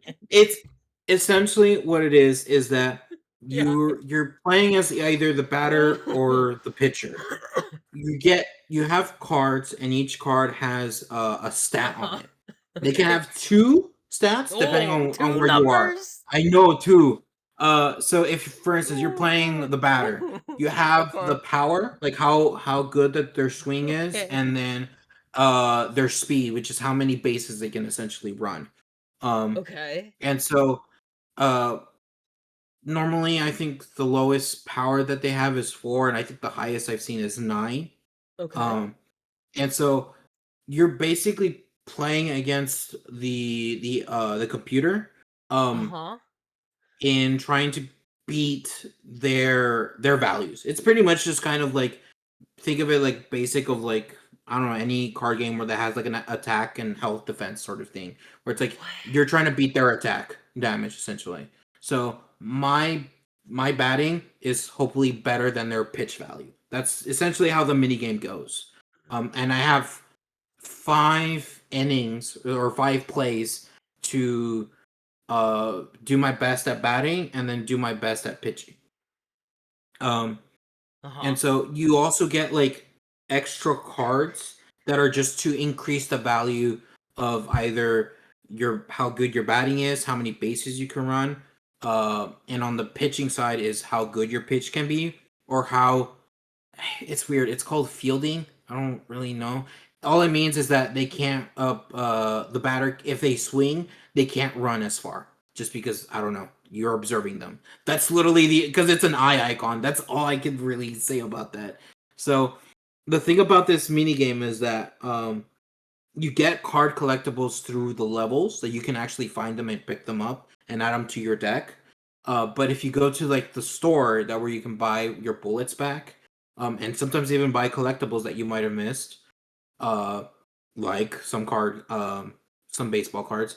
You can also buy those stats that I was saying, those stat cards, so you can put them into your deck, and then you can get better value, like better, like you can basically like, oh, my batter is a 5, but if I give them a batting value of 2 with an extra card, now it's 7. So if they play anything that's like 7 or below, then 6 or below, I win. If it's a tie, it's a flip of a coin. Either they win or I win. um so it's pretty much just kind of like that sort of mini game. You're basically just playing cards um for 5 rounds, then it flips in another 5 rounds, and whoever has the more home runs wins the mini game. And the thing is that this mini game, you have to do it 20 times. You have to win 20 times in order to get 20 tokens. And those tokens you use to unlock something, and that thing is a weapon. Is it a Um, better game? the gun? No, oh, I was trying to interrupt you, but you said it too fast because you would like you 20 something tokens, game baseball, field numbers. I'm watching you, and then you would like you trade them in, and I was like, is it for a better game? Do you No, get out of no, here? it's Jesus for a Christ! gun. Like It's for what a you gun. just described to me sounds like you were reading like Chat GPT to me. I'm like, what God the fuck? damn. Like everything you just said sounded awful. God, I This like I said, sounds worse I than the did. mini game that you turned off in the other game. The thing When is when that does this the minigame would fun have been come in? okay, but the fact What? that you have to play it, if you're playing this for completion, you have to minimally play this game 30 times. If you're going Bro, for completion, it fuck has to be minimum that. 30 times you have to win. Shut up. Because you have to win 30 Like, times. all right, all Um, right, all right. We need to look something up right now. 30 times for that. How many times minimum do you need to play the newest Nier game to get to completion? Is it 30? That's that. No, Well, no. okay. I want to know. Well, look at this. Hold on. No. I'm sorry, Mouse A PI. minigame does not last as much as a Nier playthrough. Let's be Nope, for nope, real. nope. Let's be clear here. What is that game called? Nier Automata, right? That's the newest, Nier right? Automata or Nier Replicant au- is the remake of Automata. the. I want the newest one. How many times minimum to play for completion? Because Mouse PI is 30 minimum. You can't do it faster. 30 mini games you have to do you have to win those 30. That's why I'm saying minimum of 30. Because it's gonna be more if you lose a match or you end up in a draw. Wait a minute. Wait a minute. How many times do you have to play through Mouse PI for completion? The mouse PI, you don't have to play. You just play one level each time. But for that specific mini game, you have to play a minimum of 30 times and win all 30 to get an achievement. Because the achievement is you won 30 games of the baseball mini game. This is stupid. This is stupid. This is dumb. Yeah, I know. I hate this. I that's why I only did it the 20 this game because bad? the 20. Are we leaving a bad review? Am I getting? No, I'm not leaving a bad review for the mini game. I'm getting on video game Yelp. Mouse PI bad game 30 baseball. Like, dude, you like I feel like I've lost brain cells trying to comprehend this fucking card game that isn't even good. That I'm praying you didn't do 30 times. I didn't. I only did for the 20 because the 20 gives you a gun. I don't. Was the gun even good? You were just going on that the Funny gun. enough, I unlocked it and I never got to use it because I did I locked it like at the God. very end. Bro, this sounds bad. I don't think I want to play this game now.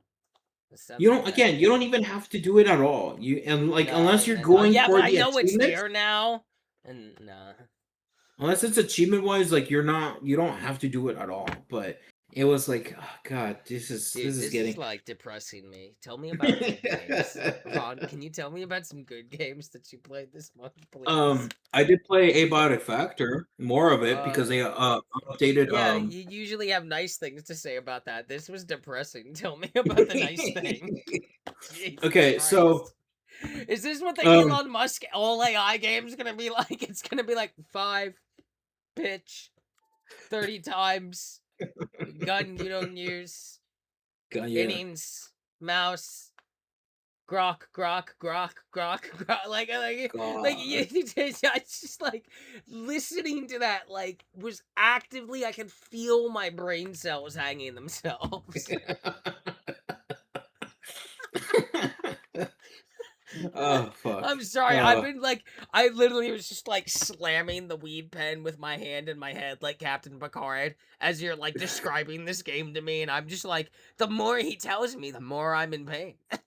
But don't worry, I don't have to talk about it anymore. I'll talk about Avada Factor with their new anniversary update, which was also very nice because like I said, I think I talked about it previously. Nice. Is this the Tropic one?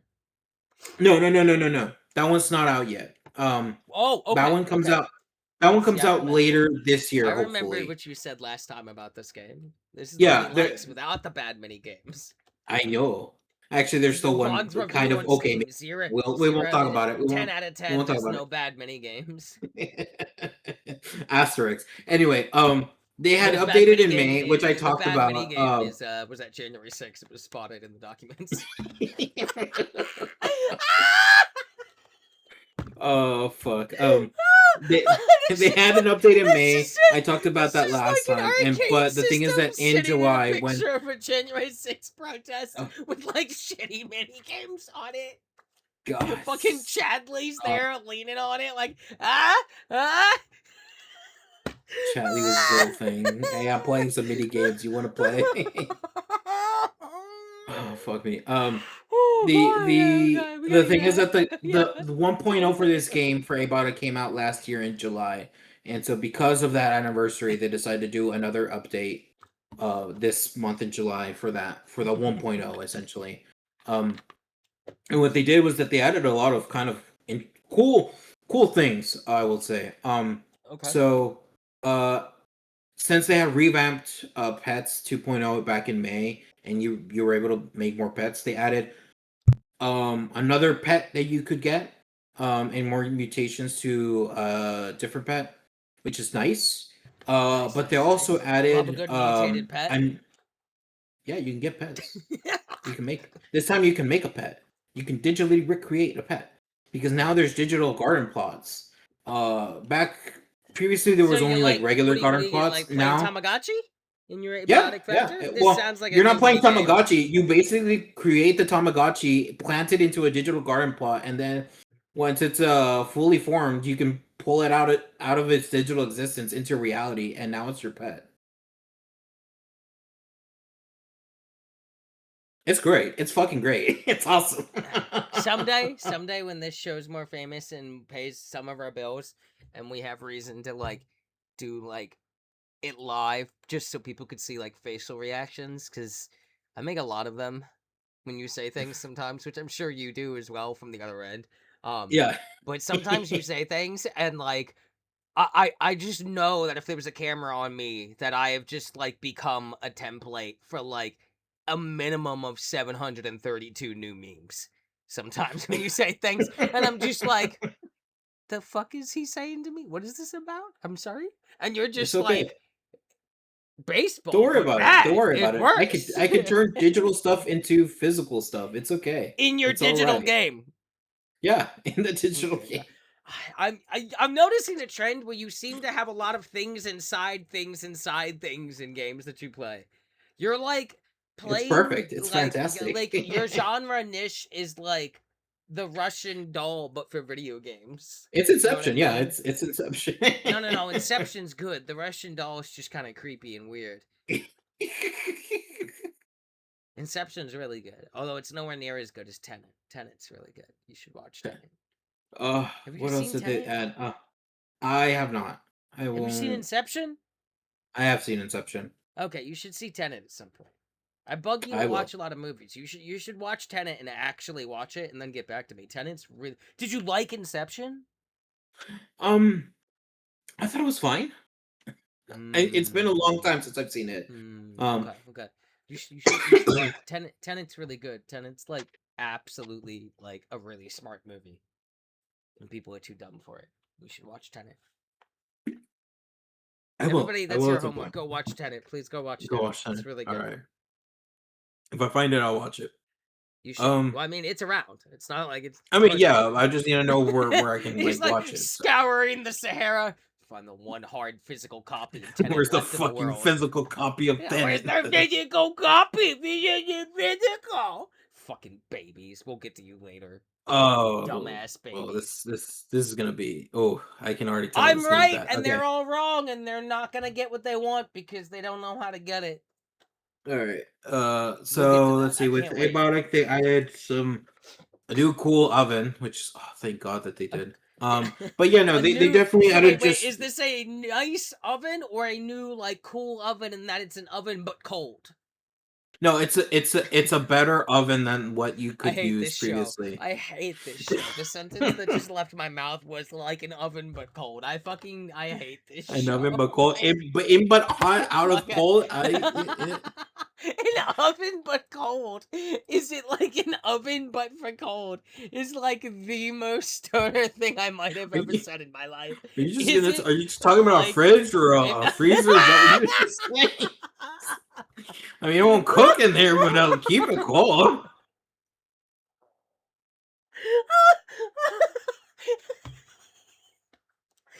I mean, if that's what you want. They got fridges, they got freezers in this game. Yeah, they do. They got that.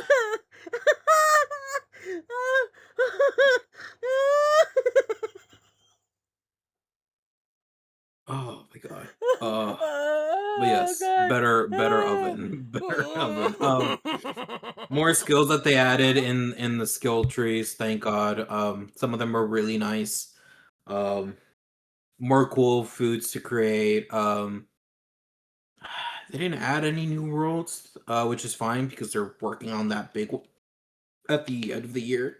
But Tropic all one? stuff that they added was really nice. The Tropic one coming later. That one they're working on. That's Yeah, the new world, that right? one Yeah, later. that's That where one you'll need hopefully that later. oven, but like cold in the Tropic Zone. It's Yeah, really hot of there. cold and of hot in out. Yeah, Yep.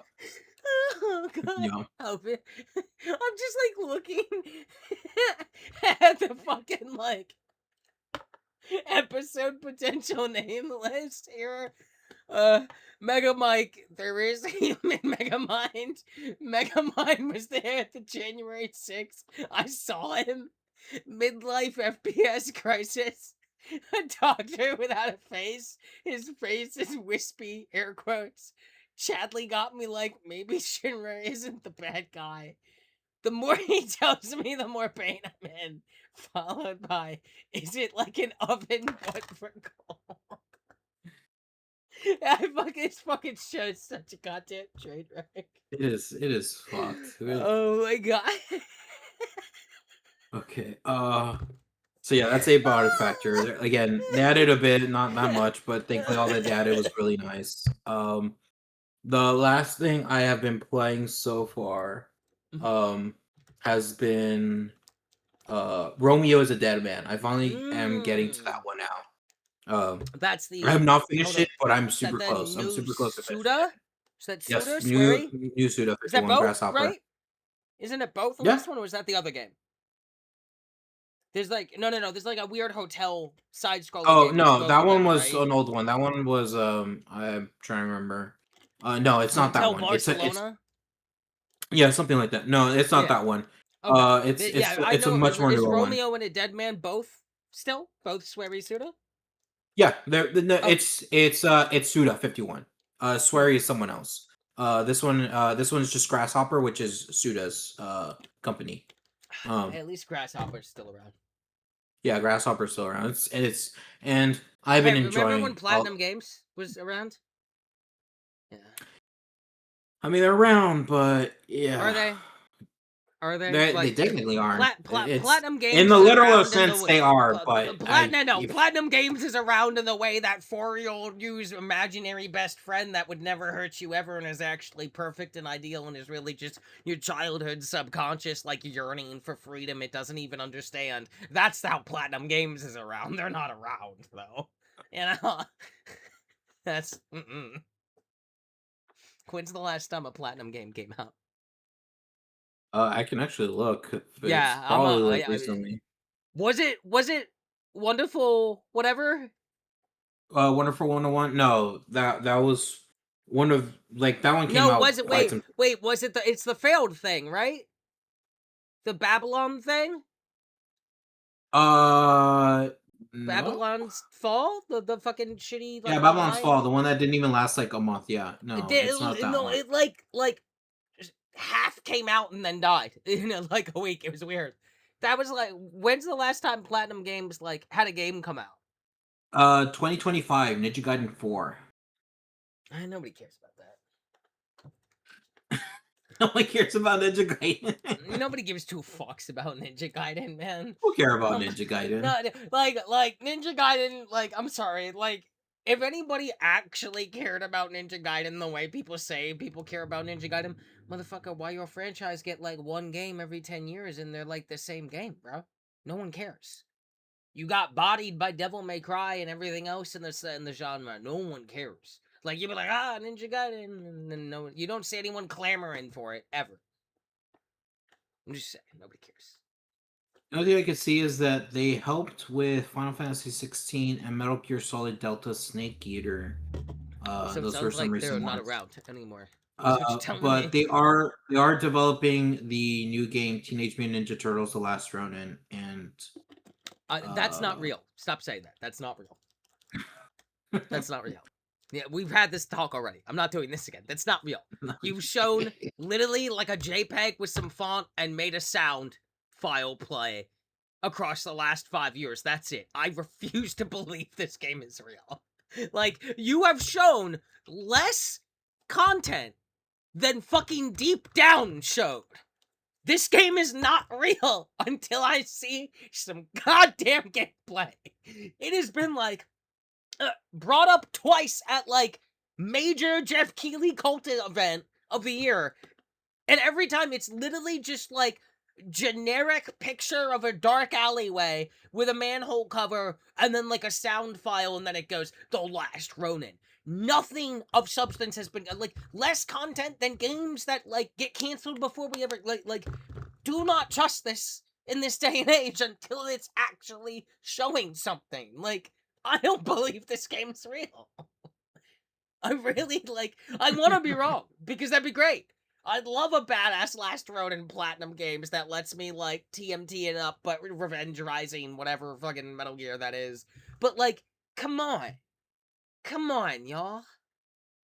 It's been forever. They've shown nothing. Even Deep Down had like 5 minutes of gameplay by this point. Like, I don't know. I'm just saying, in a world where everything dies all the time, I just like let's not counter mutant turtles before they hatch. You know, to follow the really poor metaphor. Because like I don't think this game's real, y'all. I don't think this game's real.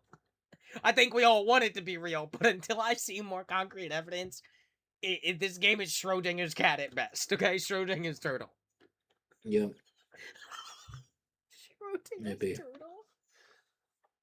Schrodinger's turtle. When he goes in the shell, is he actually in there, you know? Alright. Vaughn's immediately like, shut the fuck up. That's the way you laughed with like such immediate resignation, like, I'm already done with this stuff.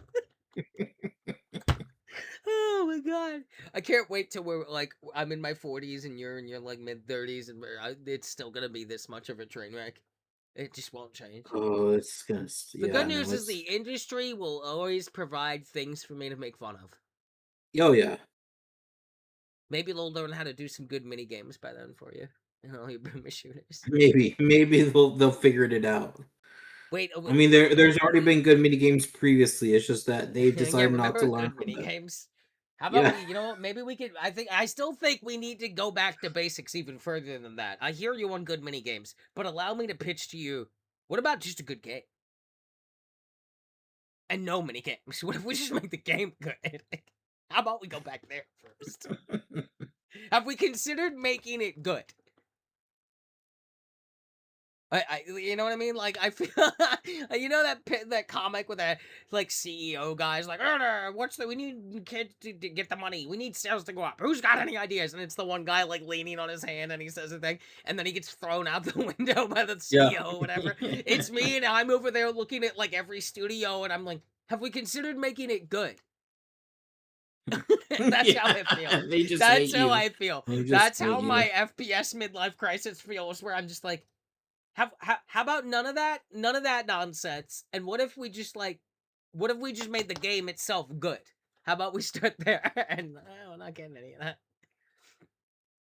All right, yeah. What else have you been playing? I mean, if Romeo's a Dead Man. Yes, yeah, that Romeo's a Dead Man. I lost myself in my own nonsense. Yeah. Tell me about the dead man that is named Romeo, and is he a dead man? Yes, he technically is a dead man because he died. But his grandfather revived him using a sort of weird. It was very like Rick and Morty energy, that part. I was like, what the fuck just happened? Yeah. And so Romeo. now, Romeo, it's me. You gotta save the universe. Pretty much, because the whole thing that's going on right now is that that's the energy I got from it. I'll be honest. You're from a place called Deptford, Pennsylvania, and what happened was that something collided with. Yeah, it's just called Deptford, Pennsylvania, and this happened in 1994, 96. I was 4 years old then. And so what happened was that something collided with it and basically destroyed the entire Earth. And what that caused was some space rift conundrum that caused Deptford, Pennsylvania to basically break up into different time eras, essentially. And now you work with the FBI's time space cop section to try to. This is stupid, but I love it. To try to basically make sure that the time space continuum does not break down and the whole universe basically implodes upon itself. I feel like I've seen this movie several times. Yeah, but the thing is that the cause of what created like that fracture and everything is basically from one person. Her name is Juliet, and it's the woman that you met in like the middle of the road that had been she just like been on like in the middle of the road, like laid down, like something might have happened to her, and so you as Romeo fell in love with Juliet, and so Uh-huh. uh yeah, so some some fucked up happened, and so now as dead man, your job is to try to bring in Juliet or stop her and try to fix whatever the fuck is also going on, while also stopping um other what's called other fugitives of the space time FBI who are also causing like issues within the space time continuum. It's Wow. cool. It's interesting. It's all sorts of fucked up, and that's the best explanation I can give. Yeah. Um, I but mean, it's sounds like a it's mess. yeah, it's a fucking mess. But it's Suda 51, I and like I I like always that enjoy it's like his the shit. space-time FBI, implying clearly that America and only America controls the power to monitor space-time. Yeah. Just a little. Usually, I feel like 10 years ago that'd be funnier to me, and now it just feels like an existential crisis. I don't like the idea of 2027 America being able to monitor space-time. It really unnerves me as a autistic person.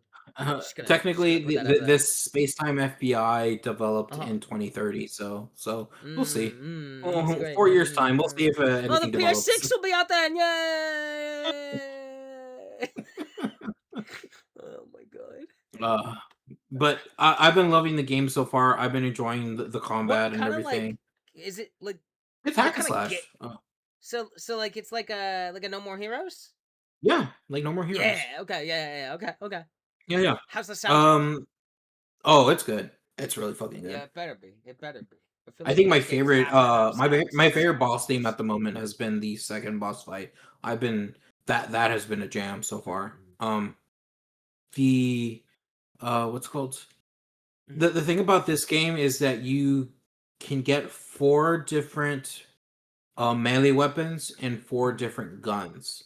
Um the four melee weapons are like the saber that you start off with. Then you get basically what's a bigger saber, like it's like two-handed and like it Like a you claymore. almost essentially. The third weapon you can get is fists. You can just punch people, the shit out of people. I do like And the punching the shit out fourth, of people. that's why I picked that weapon. I love beating the shit out of people Well, with yeah, I my mean, you punches. remember how much I marked the fuck out at a Stellar Blade Blood Rain Punch Wife. Yeah. And and the fourth weapon is basically like sort of like a double-edged lance or spear. Because Nice. it has two So like Darth Maul? essentially. Yeah. But that you can apparently like I guess break it down into two like sabers in the Oh. depending on what you're doing as a combo. Um, Okay, yeah. So like what like people do after Darth Maul. yeah, yeah, yeah. Where everybody's like, yo, why didn't he do that? And it's like, I didn't have that kind. He literally just had the double sided. Okay.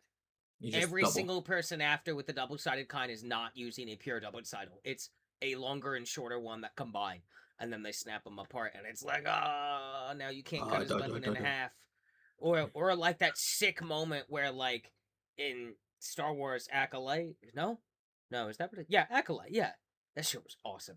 Where like he's fighting him with a lightsaber, and then he like pops out a like they're doing like the lightsaber clash, and he like presses a button on his saber and it like pops out a really smaller saber from like within the handle that's just like a lightsaber but like little fucking dagger length and just stabs the person right in the fucking like throat with it and they die. And I was just like, yo, that's fucking dirty. That's fucked Damn. up to do in this world. That's like significantly more fucked up than like regular sword and popping out a little knife to stab someone. There's something like extra worse about it being a lightsaber inside of a lightsaber. It's like, oh, that's so fucked up. That's like really evil that you would have that. Like nobody good is gonna have this weapon. This weapon is designed to be evil with. That's why I like it so much. It's fun doing bad things.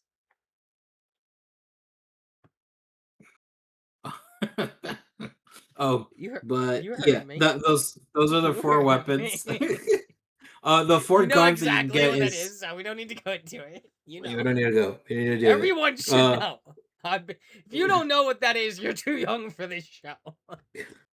Uh, the 4 guns that you get is a pistol, a shotgun, a machine gun, and then a rocket launcher. It's quite the escalation. It is, it is. But they all serve, I guess, depending on what purpose you're trying to go for. Pistol tends to be for me overall generally the better one because faster reload, good damage. Pistols hurt. They do, they do. They be hurting. A lot of people died of pistols. They be hurting. They do. Nobody says shotgun whipped, it's pistol whipped. The shotgun is actually not bad, but like it's very much. It even says in the description, it's like very good up close, not so good at distance. And normally the thing is that it's a whenever shotgun. the thing is that when you're trying, the point of using guns is because you're trying to hit weak points. These little like blue flowers that appear on enemies. Gotcha. When you hit them once, they kind of bloom and they do damage, and then once you hit them again, they explode and do even more damage. Would and you so say that they're blossoming? Yes, that's what I said. Oh, okay. Pay attention. Anyway, the thing is that those weak points don't So the gun is like a setup. It's not like kill. Yeah. Yeah. It's not usually kill. It's usually setup. Bloodborne rules. It's Bloodborne rules. It's the stagger, the parry, or the like. Do this so you can get him with the big weapon. Yeah, pretty much. And so that's why I tend to just stick to the pistol. I have used the rocket launcher a bit frequently, because that one can do quite a bit of damage if you manage to hit it. But because of it being a bit more clunky and of course it having longer reload, normally I just stick with pistol. It's usually better for the job. But overall, like I said, like I've been enjoying the combat. Something that you can do in this game is have an item essentially, or even some sort of skills that are activated by a thing called a bastard. It's like these weird zombie looking dudes. And so the thing is that yeah.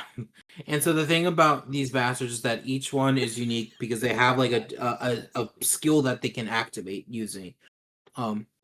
And the way that it works, how it works in the game is that you get bastard seeds and you plant them in like this little garden that you have. When they grow, which takes 10 in game takes 10 in game minutes. What? They'll never know. They'll never know. I'll never know. Yeah, the bastard seeds. They're not gonna know. That's why they're bastards. They don't know who sired them. They don't know who planted them. They know I planted them. Maybe, who knows? Maybe they know. Do they? It doesn't sound like they know. It sounds like you planted them and then you leave. Yeah. It's usually how planting works. You gotta come back every now and then and trim up the leaves. Yeah, when you come back, they're just tell me about the game. That's terrible, man. Even I didn't like that one. Even I aborted. So, oh Jesus. When you pull them out of the ground, they basically, I think what's a little funny thing at first, and pulling out little zombies? Is that what you tell me? Yeah, the thing is that their hand, like fucking little Harry Potter, like Mandrake looking boys. So what happens is that when you plant the seed, like at least in visually in game, it shows like there's like a hand there. Once it grows, like it's fully ripe and you can pull it out. It basically has like a hand like almost fully extended red, and there's even butterflies for some reason around it. And then when you go and try to pull it out, like there's just, I guess, like a little, I wouldn't even call it a mini game, but you basically hold right trigger and like it's you grabbing the hand and literally pulling them out of the dirt. What the fuck? Like it's like a little like I guess like cutscene And why do per you do se. this? Why do you kill Oh, because their the like thing is that the lantern? skills that Like, they have are can range from like being decent because they're like because even bastard seeds have a rarity. They're like original, rare, uh-huh. and epic. Um, and the thing is that depending on what type of seed you get, you'll get like a specific skill within that rarity. And the thing is that in order to get some really good skills, you have to combine bastards. And the way that works is that they face off each other, and I think they basically consume each other. Like they just, it's bloody. It's a bloody affair. Like all that happens is that they run to each other, the This game's screen weird, goes man. all bloody, yeah, and then the seed This is game's born. weird. Don't ask about it. It is weird, but funny as fuck. Okay. Um, so some of like the skills that I'm using right now, which is all like the legendary skills, is like one of them basically a bastard like pops up, uh, Mhm. and does like a weird yoga stance, and Okay. everything around it, basically gets sucked into the floor, and then they What? and like slam into the ground. Uh, There's another one where like one of them like basically does like is readying up a punch, but in front of him it's like the universe, I guess, lining up. Like the planets are aligning into orbit. And What once like the they align fuck? perfectly, he does like a singular punch that like does a bunch of damage. It's like Gra Mahala is I think the name of the skill. It's again, it's all these really weird This is skills, weird ass game. but This game, it's I what I just can't expect of believe it's why this game is it's weird. what I expect of Suda 51. Like this would not be a Suda if it wasn't weird as shit like Yeah, that. I mean, you're And I just love it. describing it was like, what the fuck is this, bro? Yeah, it's stupid. I think the funniest thing about like the whole bastard process is that once you pull them out of the ground, you basically have to name them, but the way they're named is just basically just like a roulette happening and you just have to stop it. And so like there's somewhere it's been Oh, like okay. it's somewhere it's like oh fuck.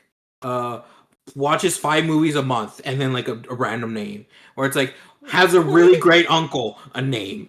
Um Huh? is very greedy, a name. I'm trying to remember one. Weighs 400 pounds, a name. Uh it's such like it's weird. It's like a What weird the description fuck? and then a name. That's how the bastards are being named, and it's really funny.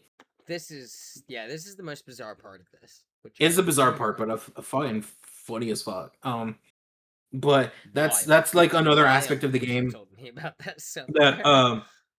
that you kind of have to kind of like invest in a bit because like You have to you invest in have the bastards. you have to invest in them. That's But why George R. R. Martin writes so many of them. You gotta you put your money gotta. in the bastards. It gets easier once you find a bastard that's called stealing or fuck. It's just basically stealing. His name is just stealing.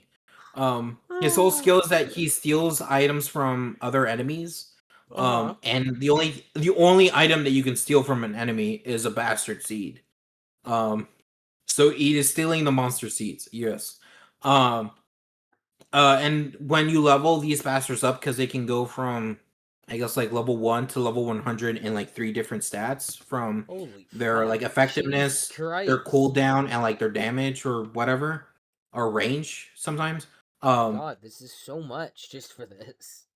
yeah, it is a bit, but you kind of understand it as you go. It's not too hard. But once you like level up, like for instance that stealing bastard, I have them like at pure 100, so their cooldown is quick. They always are going to get a bastard seed of epic rarity, uh, and they can pretty much do it like, on everyone except like bosses, really. Okay. So it's effective, like to be able to grind that way more bastards. But usually what I do now is because now that I have like the bastards that I'm going to need, I can just steal the seeds to sell them for money. And I use that like currency, or I forget what it's called. It's like erosion flowers or Bastard something like that. bucks. Bastard bucks. I sell the seeds so I can get more erosion flowers, which is the currency, so I can buy stuff from the store. And that's pretty much what I've been doing for some time in that game. But I'm basically at the end. So I you're think I'm at farming the last bastards. level. Yeah, I sell bastard seeds. You're a bastard seed farmer. For sentries, which is what you use to level up your weapons. Wow. Yeah. It's fucked up. I feel like somehow every game you talked about was like either a mini game or leveling up weapons in some convoluted way. Yeah. That's kind of wild because other than that, these three games should not correlate at all, and I kind of hate it. Not correct at all, but that's kind of the point of the game. I kind of hate it actually. Damn. But no, I've been having a lot of fun with Romeo's Dam, It man. sounds The like this combat was the is one that really was the fun. really fun one though. Yeah, It's really fun. It's been fantastic. Even though I'm not understanding any of the shit that sometimes goes on. Like when does every Killer time 7 come back? in the levels that you play, it's all in areas of Deptford per se. Like the first level that you play in is Good the old that's not like the what's it called that's not like the uh training level, like the tutorial. Tutorial thing. That's not the tutorial level. Like the first main level that you play is in like a mall. Essentially, it's the Deptford Mall. The Deptford And then you go to like City Hall at one point in okay. another level. But it's like all in different like eras as well. Yeah. Like the first one is like 1980 something Deptford Mall. Yeah. So it's where Biff Tannen hangs out at Biff- the arcade at the the arcade. Deptford Mall in 1980s. The City Hall almost looked like the fucking City Hall from Back to the Future, to be honest. At least the outside.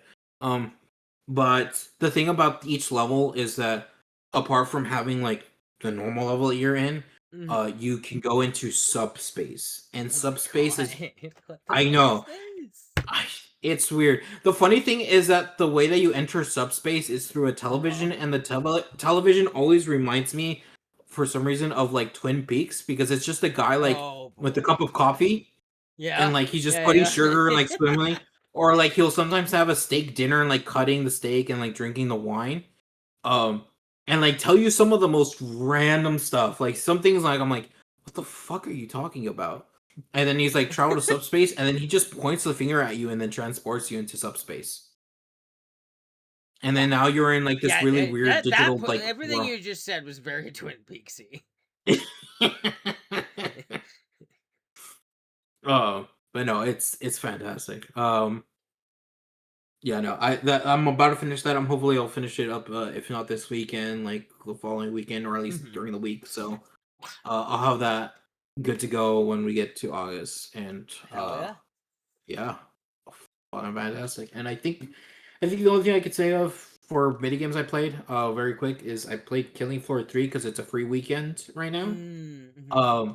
The only thing, like having played when it was beta wise of last year till now, like it doesn't feel that much different. The only thing that kind of sucks though is that like a lot of games do this nowadays where you have to compile shaders every time you start up the game, especially if it's been a game that you haven't like played in a while.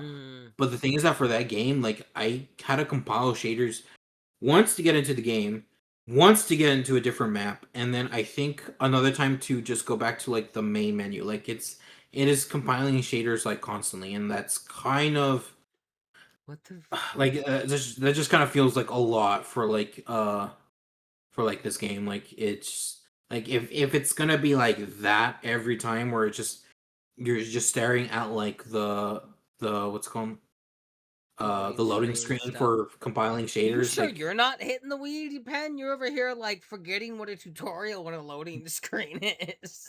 I'm just gone. I don't need weed for that. That's just my brain. That's your secret cap, huh?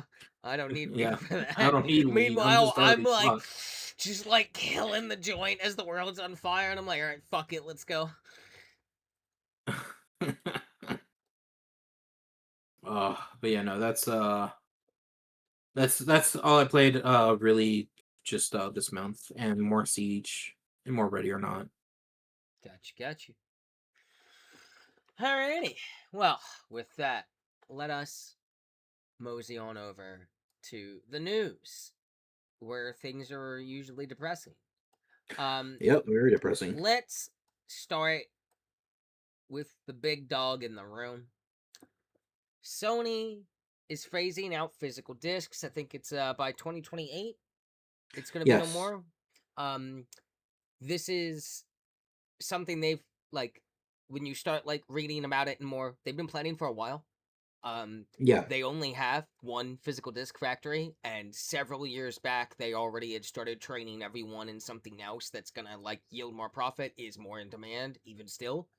Data has come out via like Paul Tassi of Forbes and stuff, Ars Technica and yada yada, and your IGNs and everything, this and that in between. That like Sony doesn't really sell a lot of physical games, and that has been on like physical game sales have been on decline for like 20 fucking years. Like it's something that like in the last 10 years, only like 7 Sony games even sold 100,000 discs. And to put this in perspective, there was a point where it was like that number was like in the millions every time over every game. But like consumers have consistently proven to this company over and over digital to such a like massive degree that they're still proving that. A lot of annoying people on the internet are really mad. Every video for anything on PlayStation games is just a million YouTube comments thinking they're making any kind of headway or like actually protesting in any way that actually has any kind of like logical merit or like chance of achieving anything. Of just like, well, I can't wait to buy this on my physical disc. So they're just like roasting it and not actually like dedicating the energy anywhere important. Strangely, they also seem to have missed that Xbox has come out and said multiple times that the Helix is gonna like at best you have a disc, but you put that disc in the console and then it generates with a code on that disc that is one-time use a digital file of the game for you to own. But then that disc does nothing after that, which means even though you have a disc, it's a waste of a disc because it does nothing after that. It can't be given to your friend. They can't use that disc now. It has nothing on it. It's a one-time code. But nobody's on the Xbox stuff being mad about it. And it's also like, I'm going to be honest, pretty much every motherfucker who's like, I only own, like, I still buy a bunch of physical media, liar. Like, 99.99% of every person that ever says that, you're a liar. You're a fucking liar. No, you fucking do not. No, you do not. Because if that was the case, everything wouldn't have a digital shop. Because there was an era where most games didn't have a version you could buy on the digital shops in those early days. Like, we have been rocketing towards this for years. And if it wasn't PlayStation, it was someone else first. And Xbox is busy doing the same thing. And it's like people don't buy music CDs, albums anymore. You know what I mean? Like yes, vinyl is kind of making a comeback, but as like a niche collector's thing. People don't do that. Like think about books. Everybody buys fucking ebooks. Everybody listens to audiobooks. You don't even buy the book anymore.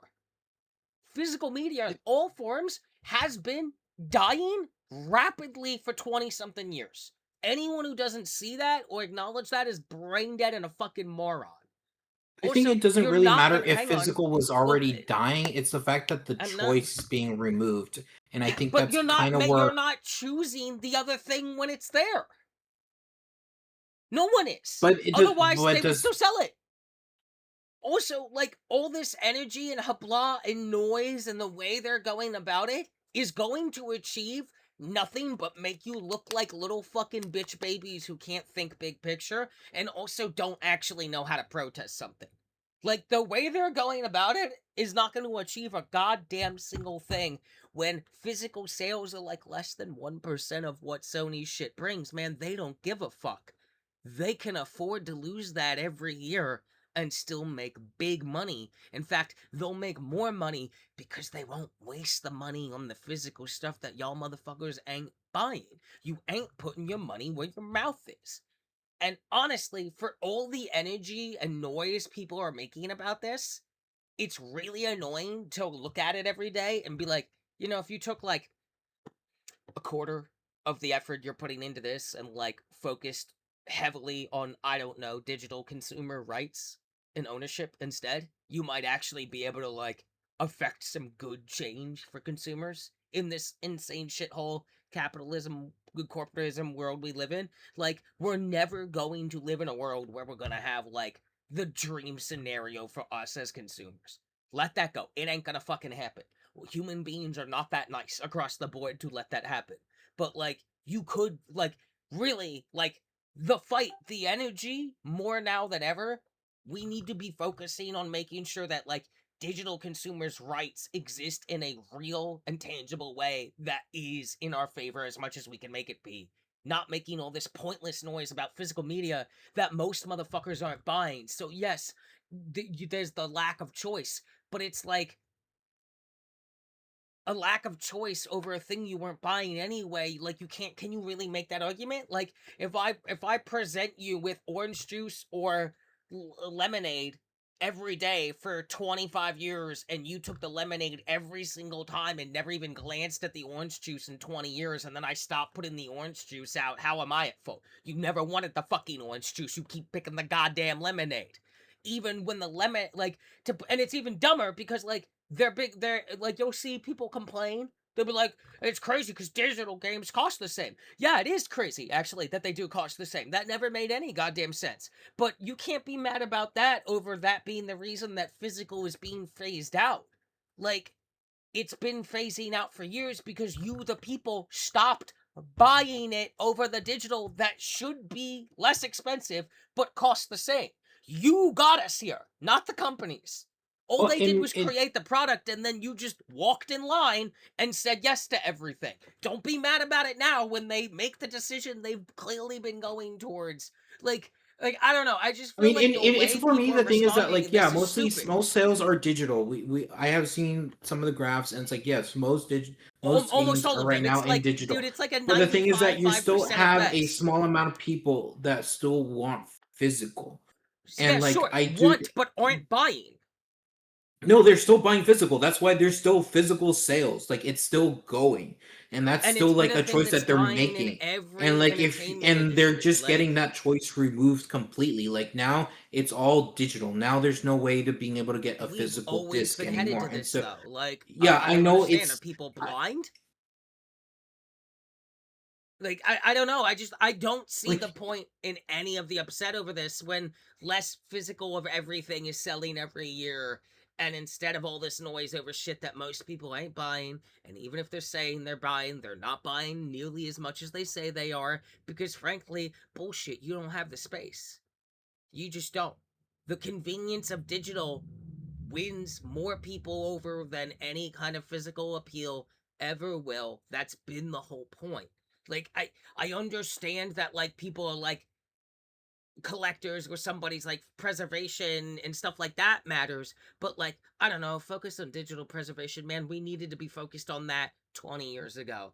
Fighting over like the lack of physical in a thing that's just been dying for years anyway. Like, I don't know. It the just thing is seems that like wasted that is energy. going, that is happening in a degree. That is happening right now with the whole stop killing games movement that's been going in Europe, and even in the US right now in California. They're trying to introduce legislation when it comes to trying to not destroy, um or basically just outright not make games available anymore, especially if they're like purely online or stuff like that. That's being introduced. So that's a stepping stone into what eventually can be for digital consumers' rights, and like being able to make sure that if they own a copy, like they own a copy, and a company cannot just basically uh remove any digital services, that anything that they bought digitally. Because we've seen right now in like this, it happened literally either earlier this month or just late June, where PlayStation had to remove movies because they lost the license to those movies and they had to remove them from the libraries of people who already bought that sort of thing. Like that's gone now. Like that's and so if you physically had the movies, they can't do that because they would have to And if literally the come to your physical house and disc take that. breaks, what then? But yeah, you Oh, can you don't have always the movie print out. anymore? You can You don't have print the movie then. another physical out. It's So, but you the would thing is have to that go like buy one again. yeah.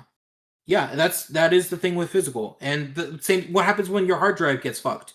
Like and what happens if your account gets blocked or like if they Sony is like, So "Hey, there's something no happened to your change in the account." thing at all in this It's scenario. it's Like it's it's every they are the same. it's everywhere where like there's always something in within like the whole ways companies have just ownership of everything at this point. Like the way they're just trying to make sure that Okay, they see, own everything and you this own is my nothing. thing. Like, And homie, it's they've and had at least ownership of everything longer. That's not new. It's been that way long before you and I were that needs conceived. to It's change. just But that's something that we nobody need to opened their change. eyes. Yeah, and whining on every PlayStation video that, oh, I'll buy it when it's out on physical isn't gonna fucking achieve shit. It just makes you look like a dumb little baby bitch. Especially when Xbox is also chasing the same agenda. And it's like, I don't know, it just seems like whiny noise about nothing because you're not actually trying to like solve the problem. Everyone whining about it is not trying to solve the problem. They're just whining to whine. They'll find something else to whine in like 6 months when Sony doesn't budge on this because they know they don't fucking have to. Like, at the end of the day, like, you can be like preservation, you can be like, oh, physical copies can do things digital can't, except not really. I can destroy your physical copy just as easily as your digital. And you can't always replace either. Like, spoilers, none of this is permanent, is my point. And like the anger and vitriol some people have online when you're like not bothered by it like I am, because it's like, yeah, we've been headed here. Everyone should have known this was coming. Yeah, you should have fought harder sooner for like clearer digital consumer rights and protections. You shouldn't have waited so long. That's on you as the consumers for not caring enough. You only care now because it was just like a big announcement. And it's like, legally, they could have just said nothing. Well, You know how better many now games come out that than don't even late. have a physical release anymore? A lot. A lot of games don't even bother. That should have been the first. Like, I don't know. I just like I don't see the point in the way people are reacting other than just to make noise about something. Like, it's not like they're coming to the table with any kind of like actual plan, anything of merit. They're just whining, no physical, no buy. And it's like, bitch, I bet you like 98% of the people saying that, if I could go look at their account, be like, oh, you bought it? Oh, did you pre-order the new game already? Yeah? Yeah, I bet you did. I bet you fucking did. I'm shocked at how, like, loud everyone is about it. When it just really seems like all the data is like, motherfuckers ain't buying physical. Like, what do you want? Like, I don't know. It just seems like we as consumers put ourselves here, and now people are mad about it. It's like you should have been mad about it a long time ago. You should have made some noise a long time ago. It's too late now. You already let it go. It's gone. Like, there's no changing. This decision is not going to be reverted. You know what I mean? Like, it's It not may not, but inherently I good. do think that I No, do think that now 100% like it's not. They've already changed the factory like 5 years ago. Like, this has been long planned. We like it's it. All this data points to that we were gonna get to this anyway. Like, I don't know. Like, it just, I feel like people are acting like this is blindsided and they're doing it just because they hate us. So this, I just feel like none of the energy seems to be in the right place, and really all the talk seems to be a lot of noise, just being like noise. Like, I like don't know. here's the thing. Maybe Like it's yeah, better like I that said, now I'm just that like people looking are at it like, what aware. is this?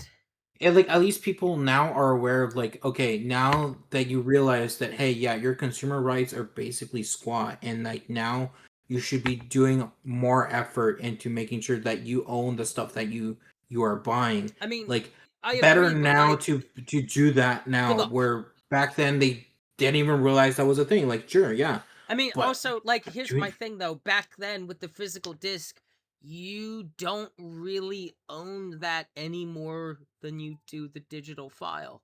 Because if the company, like, shuts the game servers off, your physical disk does nothing. Because there's no goddamn servers on their end up. So that disk does nothing.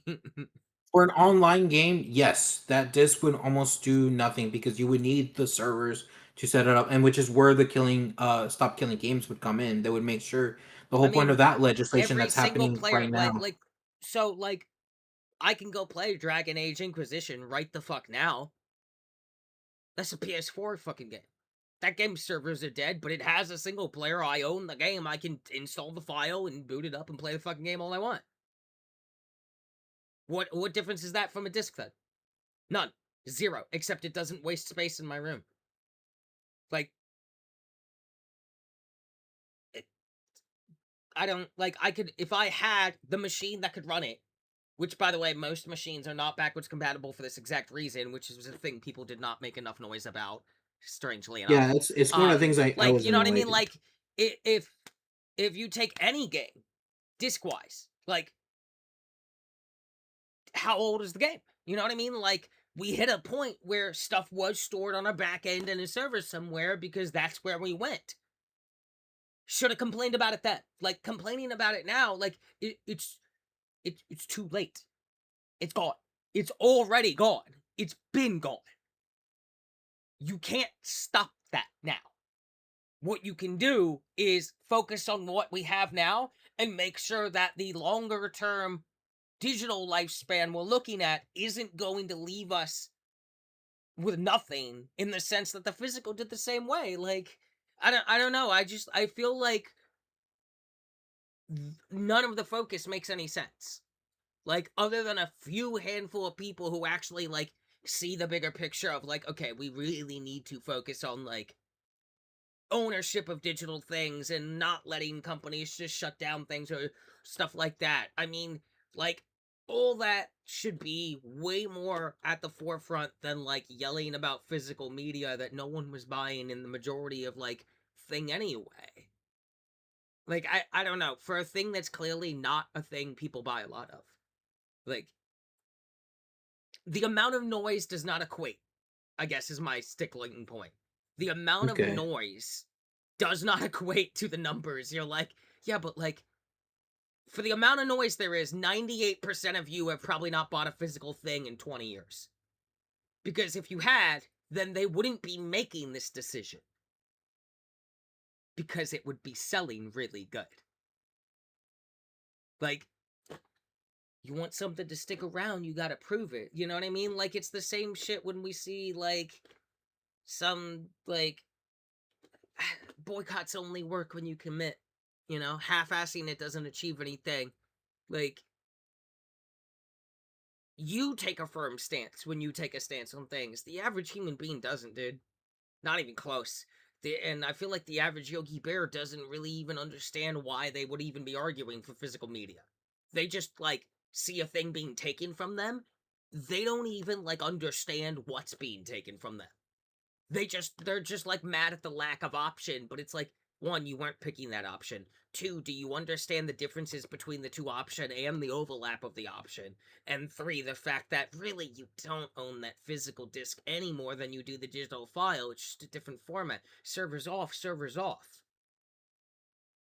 Like, the And moment online, yes, the and single moment, player normally you should be still be able to play like I could the still boot up like my what's it Yeah, called, but I can Paper do that Mario with my Thousand Year Door digital disc. files that are single player. I can go play every fucking digital file on my PlayStation 5 right the fuck now that's single player. Even if it had an online aspect, I just can't connect with that aspect. That's no different than a physical disc I have.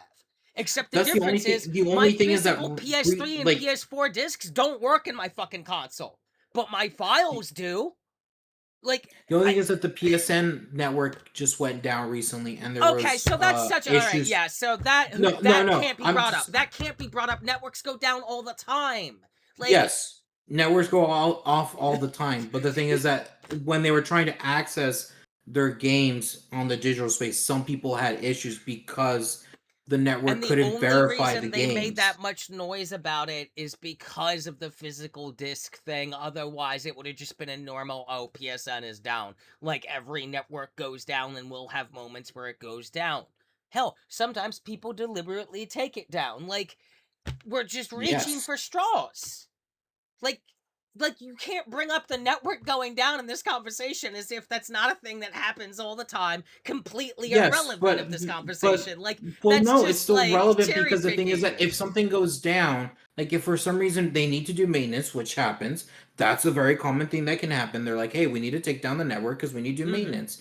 But the thing is that if during that maintenance I cannot play any of my digital games because they're requiring me to have an online access to the network for some reason, even though it's a single player game and I don't really need to connect to the internet, but they're requiring me to get next to Sure, the internet to play sure, it, that and doesn't it's change that down, you're then that putting in a means I physical cannot disc play the then. game at that time.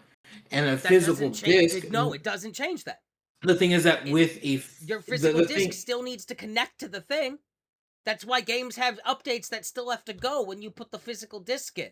That's been a thing since PS3. Like, yeah, the if physical you're disc needing to doesn't update the bypass disc, their but thing being down.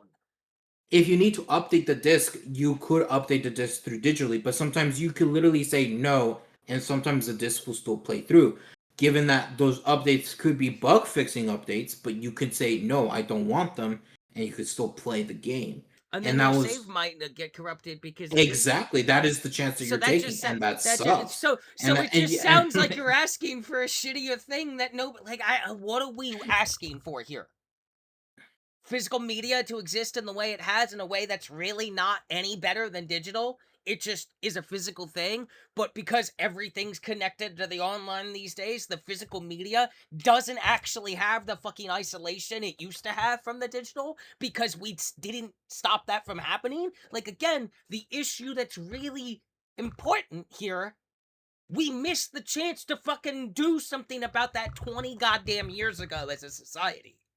Like, being mad about it now just seems really weird. I don't know. I live in reality. I don't live in fake world where I address problems that are 20 years old. That it's like, no, we can't stop this now. We got to work with what we got now and go from there. Maybe we can come back to that, but like, I, I've seen nothing of substance in any of this other than what you've brought to the table. Like, all throughout online, everything, even from people who usually seem to have a level head, it's just like, yeah, you're just yelling no physical disc. Bitch, when's the last time you bought one? Where is it? Show me. Like, the numbers aren't lying. People ain't buying them. Like, the physical disc also, for like so much of my lifespan now, like, no, if the thing's down, putting my disc in doesn't do shit 90% of the time. It needs to have the thing on because that's how they designed it, and we didn't make enough noise, real noise of value with like actual movement behind it to stop that from happening. So, like, guess what, even if the physical discs were here, nothing would change. Network down, network still down, boo-hoo. Like,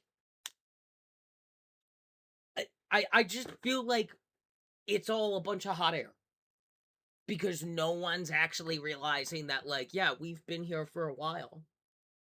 This isn't new. This has been happening every year, less physical, more digital. This has been happening for 20 years nonstop. It's not going to stop now. You can't, like, be opening your eyes now and being ready to whine about it. Like, where the fuck were you 20 years ago? Like, I don't know. Like,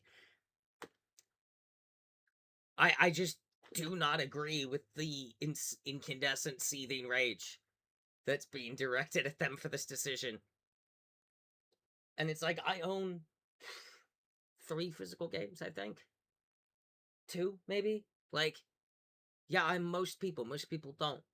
Because they made it really easy to not have to do that. And the moment I put... you know what moment I stopped, like, buying physical media was? The very moment I came home with a physical disc, put it in, and still had to download an update and wait for the servers. And I was like, what the fuck's the point, then? Like, I just don't see any good coming of, like, the current attitude and energy behind the whole, like, every video, every stream, every anything. We'll buy it when I have my physical disc, because it's like, no, you won't. You're just a sheep. You're not actually mad about this. Well, you'd be on every Xbox video. I don't like the double standard. I don't like the fact that it all seems just copy pasta bullshit noise. I don't like the fact that no one actually seems to have a back and forth conversation about, like, okay, what are the pros and cons of digital and physical? And we also have to talk about the fact that there are different eras of physical media. There's, like, physical media in the 90s, and then there's physical media in the digital age. Those are two different things. Right? Like, and preserving them or protecting consumer rights of those things is a different conversation and a different fight. And it's one we've never fought as a society. Like, I feel like if we're trying to make things better, the focus more now than ever needs to be completely away from physical. Because they're letting it go, and we can't force them not to. We don't have that kind of power. But we might still have the kind of power if we focus now that in the long run, we can make digital ownership better and clearer and safer for us. But we gotta focus the fuck up on that now, instead of being a bunch of whiny babies about shit that nobody was buying anyway. Like, I don't know. I feel like I'm just gonna, in 20 years, be having the same goddamn conversation. You know what I mean? Like, it's just frustrating. Yeah, no, it's. I think it's just more frustrating that because companies have this much power, and we want to put power into the hands of the consumers, and that's what's kind of happening right now. But with way legislation has been going on, it's Mm-hmm. been basically kind of been always putting up walls and more walls, and like it's a little bit defeating, but like we still have to keep attempting to do more and more so that way we can make sure that consumers are protected from stuff like this, because you say Xbox, but Nintendo can do that as well. Steam can do it as well. GOG is, I think, the only company right now on the digital service area that if you buy a game from their store, you basically keep all the files and all the executables Yeah, so that's that my you can point, literally though, put is it like like, on a pin drive or all something, the and like you can, noise about no physical is purely directed at Sony when that doesn't even make sense. When, like, because at least Sony had the decency to announce it. Xbox did it in, like, an offhand interview, and that's why people don't really know about it, because they didn't put up a big ass fucking from Sony Xbox announcement about how, yeah, the Helix is trying to go all digital too, and if it doesn't, it'll have a disc that just downloads a digital thing, and then that disc does nothing. So it's a Mhm. waste of physical media. So now you're paying for an empty fucking bag of chips. But because everyone's a sheep and a fucking brainless, gormless piece of shit, they saw the big announcement, which, granted, sucks, even though I don't buy physical media. That's still bad. My point isn't that it's not bad. My point is that being this mad about it and only going after Sony when, like, yo, hey, every company ever in the world, homie, everything ever. You don't own shit as a consumer. Like, let's be honest, we own very little in this world. Yeah, no, we Like, really like, do. like, like, this isn't new. This isn't Sony becoming the evil villain. Oh, see, Sony's always trying to, blah, blah, blah, and that's how they're treating it. They're treating it as a dog pile on Sony to just be part of the noise. They're not treating it as a movement to protect ownership, which is what it should trigger. Whether that ownership is digital or physical, or both, or a hybrid, irrelevant. Doesn't matter at all, actually. Zero, like, importance. What matters is the clarity and safety safeguards you can put of ownership of something you spent your money on. The form that thing takes is irrelevant. Whether it's a flying car or a jetpack or a digital file or a book or an ebook or an audiobook or a film reel, a microfiche, like I can insert any fucking thing here. It doesn't matter.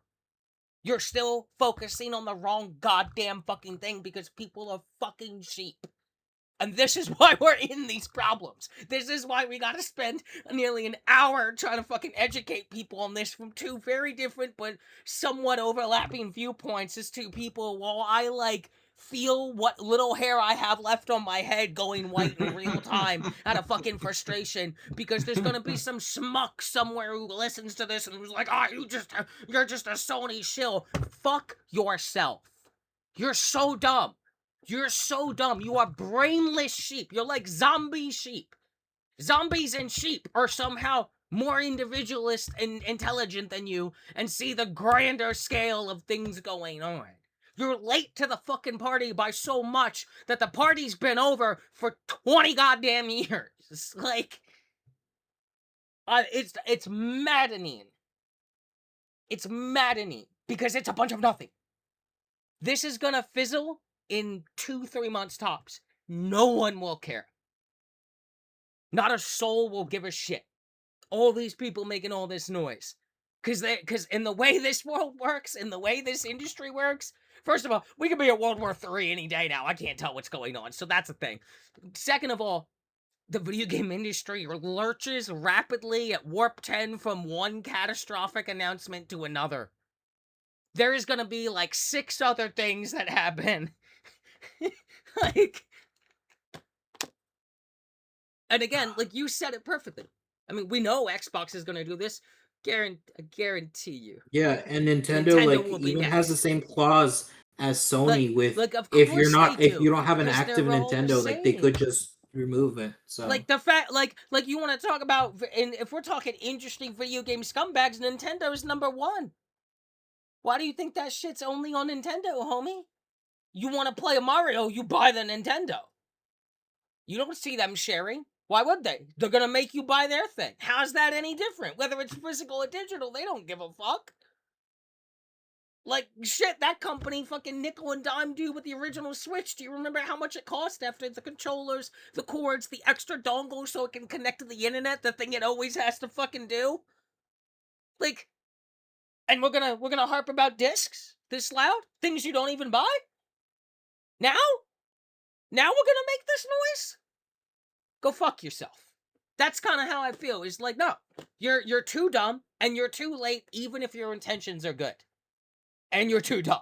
Like, the lack of this back and forth is the problem. And the lack of, again, the focus is supposed to be consumer safeguards and clarity on ownership of things you spent money on that you rightfully earned and rightfully bought, regardless of what that thing is and whether it's physical or digital or a fucking burger you ate. Like, man, like how many movies have been about this shit where it's like, no, that's on loan. Your body, it's on loan.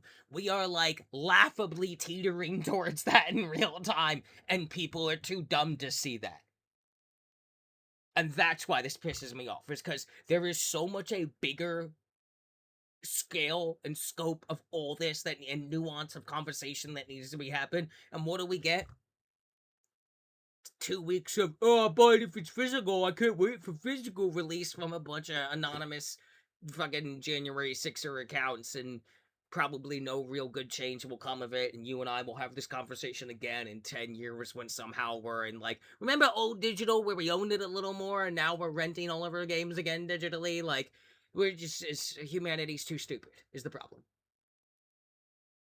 I have no faith in that we're gonna get like a better I honestly going. think by the end of the year we will see really how things are gonna like shift, because by then supposedly by September Sony will have their basically a quarterly report, I think, of like how things are in terms of like their sales and whatnot.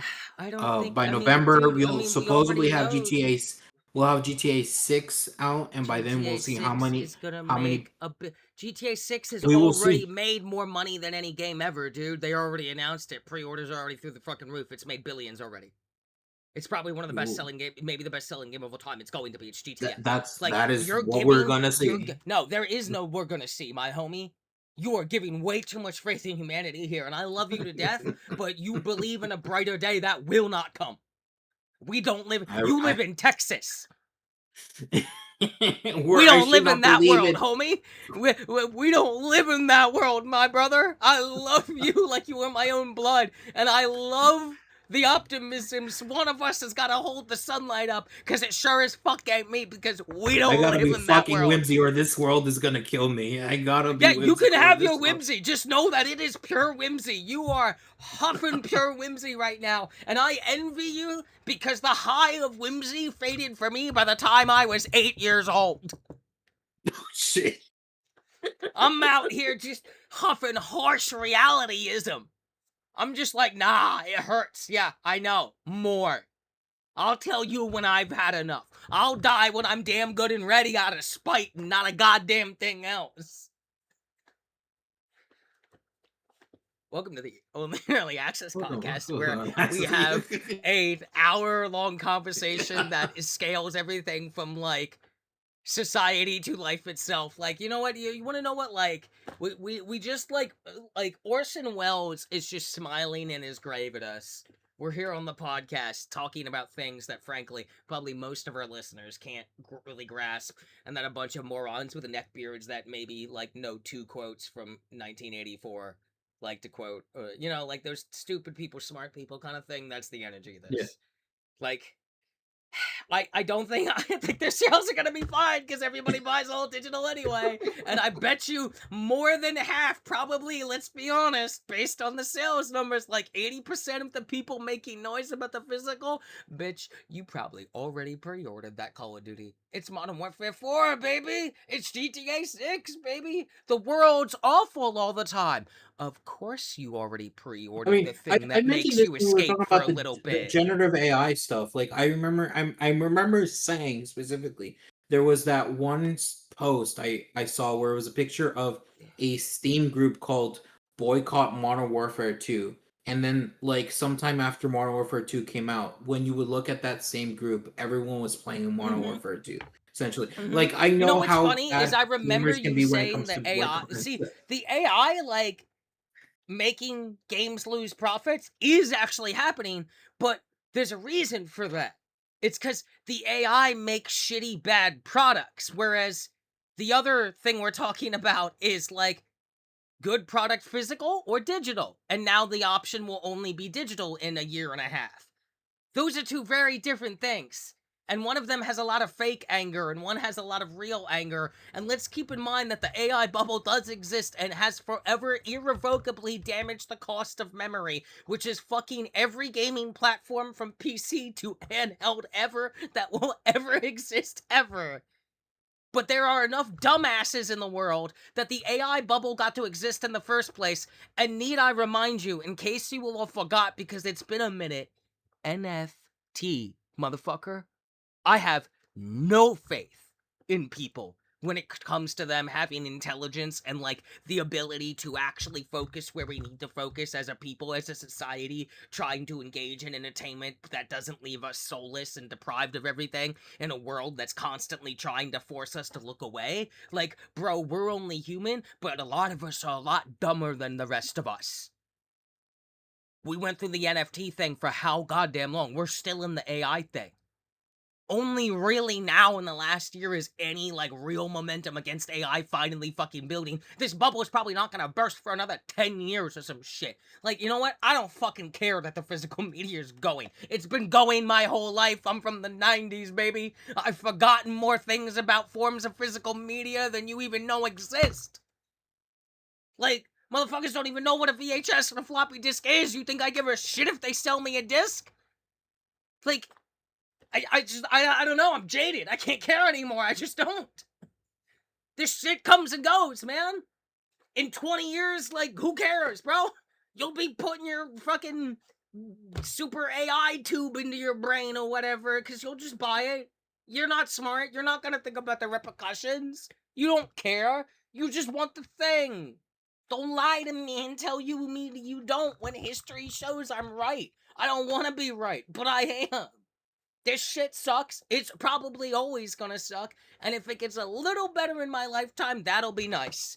But it ain't gonna get a lot better. I don't have the faith that we, as a species, are going to make those big leaps and bounds over things like this, let alone other stuff like equality for people and all this other stuff. And yes, all those things are intimately tied because that's how societies run.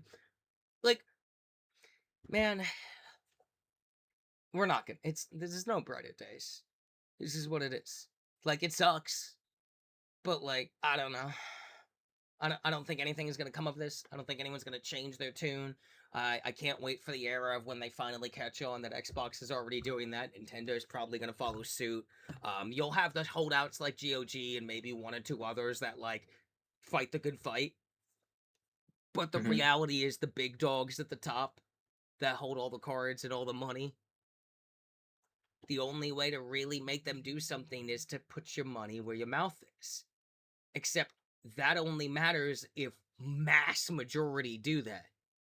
And like you said, boycott Modern Warfare 2, every single motherfucker was there playing it. Every single fucking one. Fake protest, fake, like, movement energy is a massive problem in the modern day. People, like, think about, like, you're still on Twitter, so think about how many times there's been a, like, Twitter movement, you know, like Macklemore sings about it a lot, and someone's just like, yeah, you'll show up with the tweet hashtag Black Lives Matter, but like, you know what I mean? Like, you're just part of the noise. You don't actually have any individual even thought process about this. You're just sheep. You're just monkey see, monkey do. That's the problem here. Most of it's all noise. We as people just actually don't give a shit as a collective enough. Like, and when we do, we can't agree on where we need to give a shit. So, I feel like I'm watching a bunch of monkeys throw a bunch of poop at a wall about rocks they stopped picking up 30 years ago, 20 years ago, and then in the next handful of months, by the time the year rolls out, it'll be the Game Awards. Everybody's happy again. Oh, GTA 6 is here. My life is perfect. Blah blah blah blah blah. Then they'll be like, hey, okay, it's 2027, so now we gotta talk about the election for the entire year. Have we avoided World War III yet? Still cool. I don't know if nukes are going off. Like, the water is probably still poisoned in fucking Flint. That's probably still not clean. Like, Well, I mean, we still have the whole outbreak going on with what? still What? vegetables and like Where?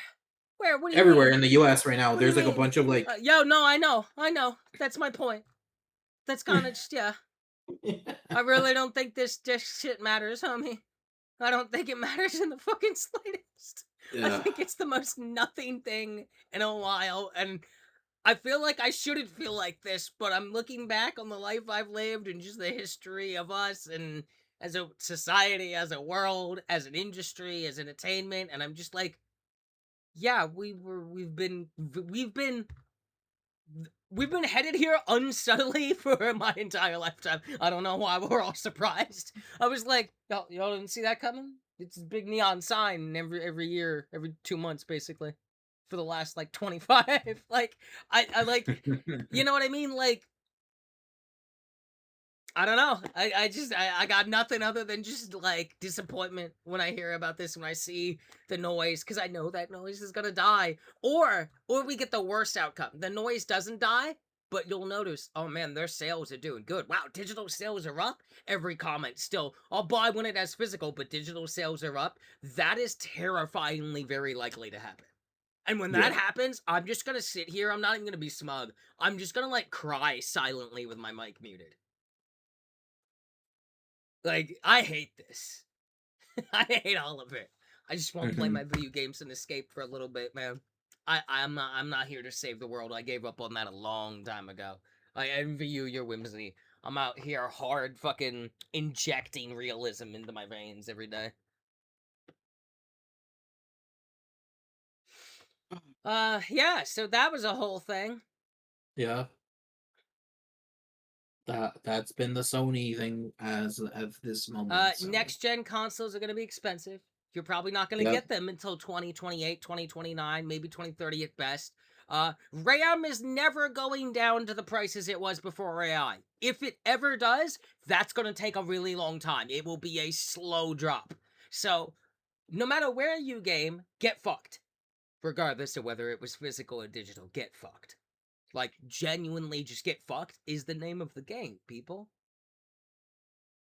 I don't know what you think you've been playing. Fun little comment I saw on the one of the only positive comment I've seen, just in the sense of this person, they're with you on the whimsy. They're definitely on whimsy as well. They have whimsy on them for sure. Oh. And the comment was on one of the PlayStation I think it was on the Wolverine one or something. It was like, they said no discs. That doesn't necessarily mean no physical. What if they're moving towards SD cards? Smaller, easier to Dude, manufacture, that would be more great. reliable, That would be fantastic. loads faster, stores more data. And I was just like, yeah, that would be great. I'd love that. I probably wouldn't buy any because I'll just buy digital because it's easier. But like, that'd be cool. I'm down for that. But again, one. That's the one whimsy comment. Was that you? Was that you with the alt account? I wish it would have been me. I wish I would have been that smart. We're just gonna play. Like, yeah, it's okay. One of us has to keep the hope alive in this podcast, and it's certainly not me. Um, yeah, I think that would be cool. I bet you it's probably just all digital. I mean, the fact that both these consoles had a digital only version and you pay extra for the physical should have told you everything. I'm pretty Mhm. sure the last consoles eventually came out later with a slimmed down only digital version that was cheaper and everybody was really happy about it. Remember how well those digital only sleeker, smaller, better cooling, took up less space, looked nicer consoles sold? Remember that they constantly sold better than the physical ones? Oh, gee. Oh, did we do this as consumers? Yeah, we did. Yeah, we did. Fun fact, even if we didn't, they would have done this decision anyway. It's all fucked. It's all fucked. What's Riddick say in the movie? It's all gotta go down the drain some point, right? Fuck it. I don't think I've Enjoy seen it the while Riddick it's here. movie, so You've never seen the Riddick? Oh my god. That's the real sin. You've never seen any Riddick movie? no, I don't think I Come have. on. Why don't you watch movies, bruh?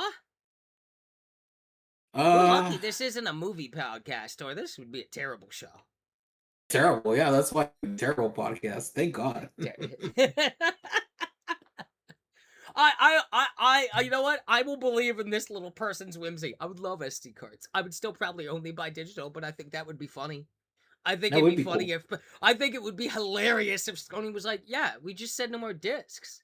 Like, homies, CDs don't we don't even use CDs anymore. It's all Blu-ray, and we barely use that.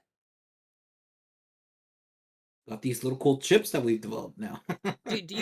Do you think the no buy if no physical disc people like understand that like you can just like inherit a box of tapes that like fucking Super 8 tapes and have no way to play them?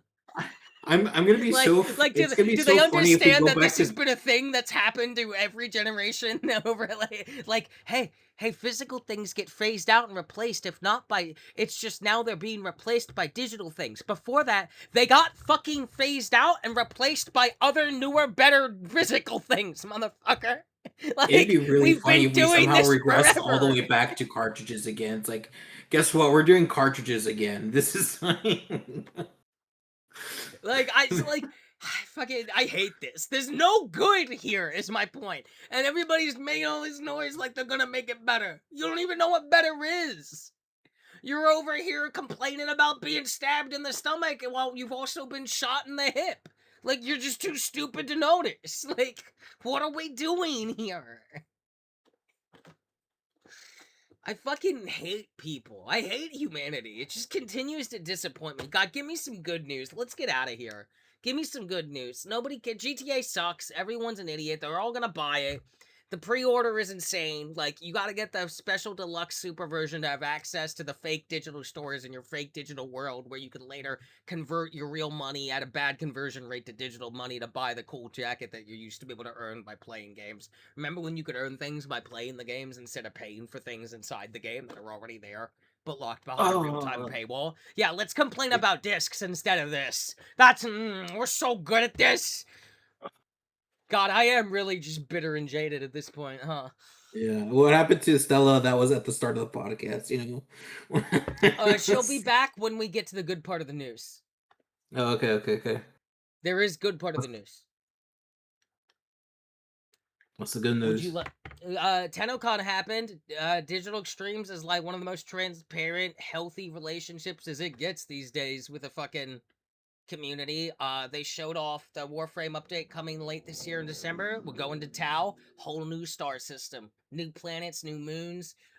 It's like a Blade Runner-esque neo-noir thing. You play a detective Warframe voiced by Matt Mercer, who smokes a metal cigar. It's fucking awesome. There's a jazz lady singing. It's awesome. It's really cool. That company's great. I like their games they make. Hey, Soulframe showed off War Songs, the newest Fable. Mounts are coming. Fucking backstory, building the world out larger. No idea when actual release will be yet. Probably still several years. Can't wait. That game's great. Both those games are really good and a lot of fun, and you should engage with those because they're really good. Modern Warfare's open beta is August 28th to September 1st. It's early this year. That threw me. It's usually late September. I'm going to try the open beta and decide what I think about it. I'd like it to be really good because it would be nice if it was just really good. Could you imagine a world... You have the whimsy. Tell me about a world where Modern Warfare 4 is actually just really good with no AI, Vaughn. Sell me some whimsy right now. How much is it going to cost me? Uh, Are you out of whimsy? Bethesda? No. I said Modern Oh, Warfare 4 open beta is August 28th and September 1st, early this year. Imagine a world where it's good. You're the whimsy You're the whimsy taker. Sell me whimsy. Do you not have any whimsy for me? You promised whimsy, and I can't even buy whimsy any? hold on.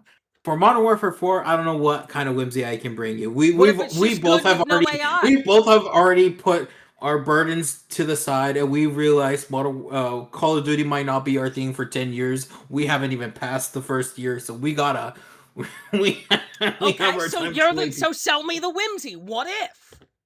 Isn't that the point of the what whimsy? if Modern Warfare 4 is What if good? it's really good and there's no AI involved, and what if it's just like actually good?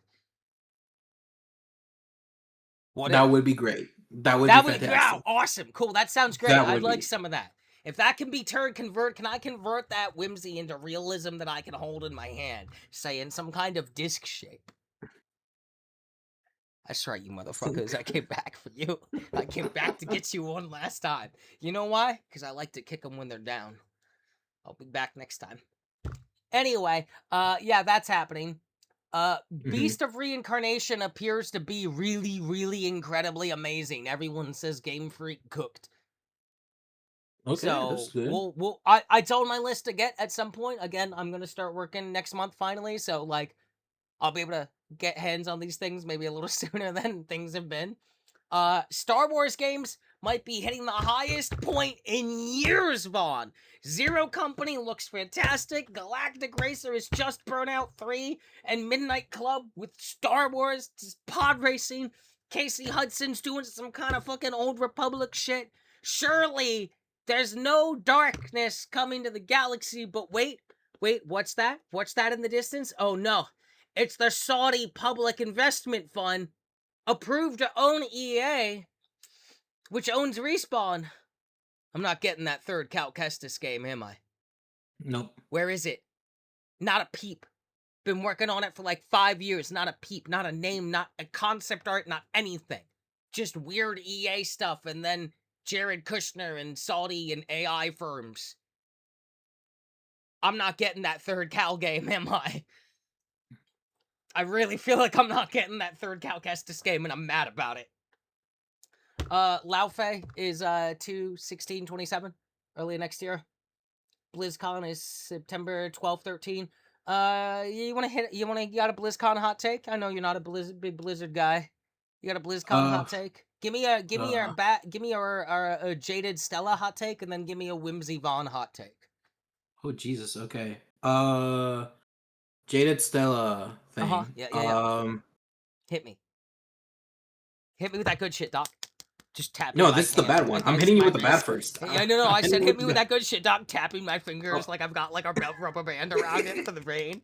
Hit me with that good shit, Doc. With the Doc with the swirly face, with the wispy face. Hit me. Whatever expansion for Diablo 4 is coming out is gonna come out with some bad changes. There is no expansion coming out. They just had it. It can't be Diablo 4. Diablo 4 is not it's gonna be announced for the next expansion. There's no way. That's crazy. They just had this one come out like a month ago. It's a sneak peek, and then that sneak peek is people gonna think that's gonna be something good, and then it's gonna be something bad. That's the jaded Stella take, is that it's gonna be Diablo 4 news that's too early, and then we'll have to forget about it. So it's like a Diablo Immortal take, but bad? Oh, I don't like this. Yeah. All right, what's the Whimsy take? Whimsy take? Fuck it, I don't know. Hearthstone gets another expansion, but now all their packs are more free than ever. I don't know. Something like Oh, wow, that is some heavy dose whimsy. I don't know if I can handle that much whimsy. I imagine there'll be some stuff about WoW, and I don't care. Hots is forever dead. That's not happening. I don't give a fuck about Hearthstone. Overwatch, I don't care. I don't expect any Diablo news. I have no idea what BlizzCon's going to talk about. I imagine it'll be a bunch of nothing. I'm expecting it to be a bit of a timid year. Like, I feel bad for Diablo's been... QuakeCon. We're getting there. We're getting there. Yeah. Alright, it's time in a world where Xbox closes more Like video game if studios than BlizzCon got nothing, anyone QuakeCon, I ever don't know. I don't think has. it got nothing either. And BlizzCon is Like, still active. in a world where Xbox has the biggest layoff of all of the video game industry in a single moment with more to come, including showing off Ninja Theory's new Senua game purposely with the hopes of marketing it to be bought by other people. Double Fine is going back to independent. I think it's Emotion Games. They made oh fuck, what is that game called? West of Midnight? South of Midnight. South of Midnight. South of Midnight. They're going back to being independent, both them and Double Fine. Ninja Theory and someone else, I forget who, are going to be owned by unnamed new like owner. And then fucking the most heartbreaking Team one. Ninja. No. Oh. No, not even close. Damn. Team Ninja is one of the studios that's being bought by an unknown person at the moment. Unknown party is gonna, so they're moving ownership. Double Fine and Emotion are going back to being independent. Team Ninja and someone else are being owned by another place instead of Xbox being sold off. This is the one that if this goes south, if this studio is dead because of this, I'm gonna be fucking pissed. Arcane Leon has no idea what's happening to them. Yes. Because they are a French company, so, like, the French government is involved. Xbox is also being, like, sued by multiple unions who are saying that, like, Xbox has, like, 750 things they've not replied to in over, like, 2 years to all these unions. Just left them on red, like, literally breaking the, like, legal binding agreements. Meanwhile, Microsoft continues to invest super hard in AI and AI data centers, all while Xbox AI CEO Asha Sharma says that, like, they want to entertain 1 billion people daily with these decisions that they're making, and they're talking about, like, reorganizing Xbox, making it leaner and making it appeal more to people, but also going hard back to exclusives, but not really, only on some of them. Like, what is happening in this industry? There's nothing good here anymore. This sucks. Yeah, this just sucks. Like, I genuinely cannot keep up with the amount of Xbox fuckery that's happened in the last, like, month alone. It's, like, every day. It feels like some insane thing is coming out of the woodworks. Yeah. Like, the ongoing gag of, like, Xbox has no games, the gag has stopped being funny, and now, like, Xbox is holding a gun to my head via AI demanding I buy an Xbox, and I'm crying as a child. You going, but you don't have any games. You keep canceling everything. And they're just slowly loading the AI gun and putting it to my mother's head. Like, I don't know what the fuck's happening. Like, what is the plan here?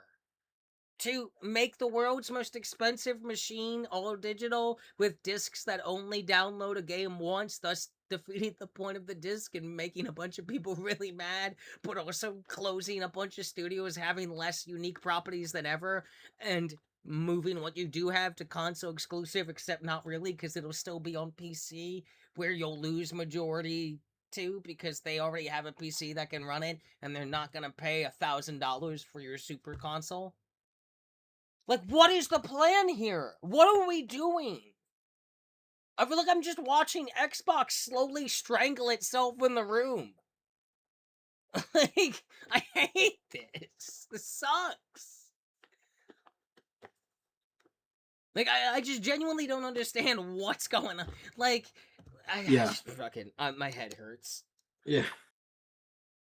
But I mean, speaking of Bethesda and their games, like Yes, Bethesda had yeah. to literally put out like a post so people would stop freaking out and be like, "Hey, we got actually stuff going on."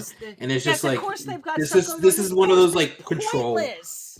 This post is pointless. It doesn't do anything. Yeah, because We all they're saying already is like, yeah, knew we're still Like, working on Starfield. We no. got Think Fallout about what 76 this still post working. says. We got that Think Fallout about what mobile this game post still says. No, working. We people are got so more. We got Fallout stupid. 3 and Fallout New Vegas coming out. We No, got shut Fallout up. This is 5. so We got stupid. Elder Scrolls like 6 it. is still not done. Yeah. You should not give two fucks about anything in that announcement, and I love Bethesda games.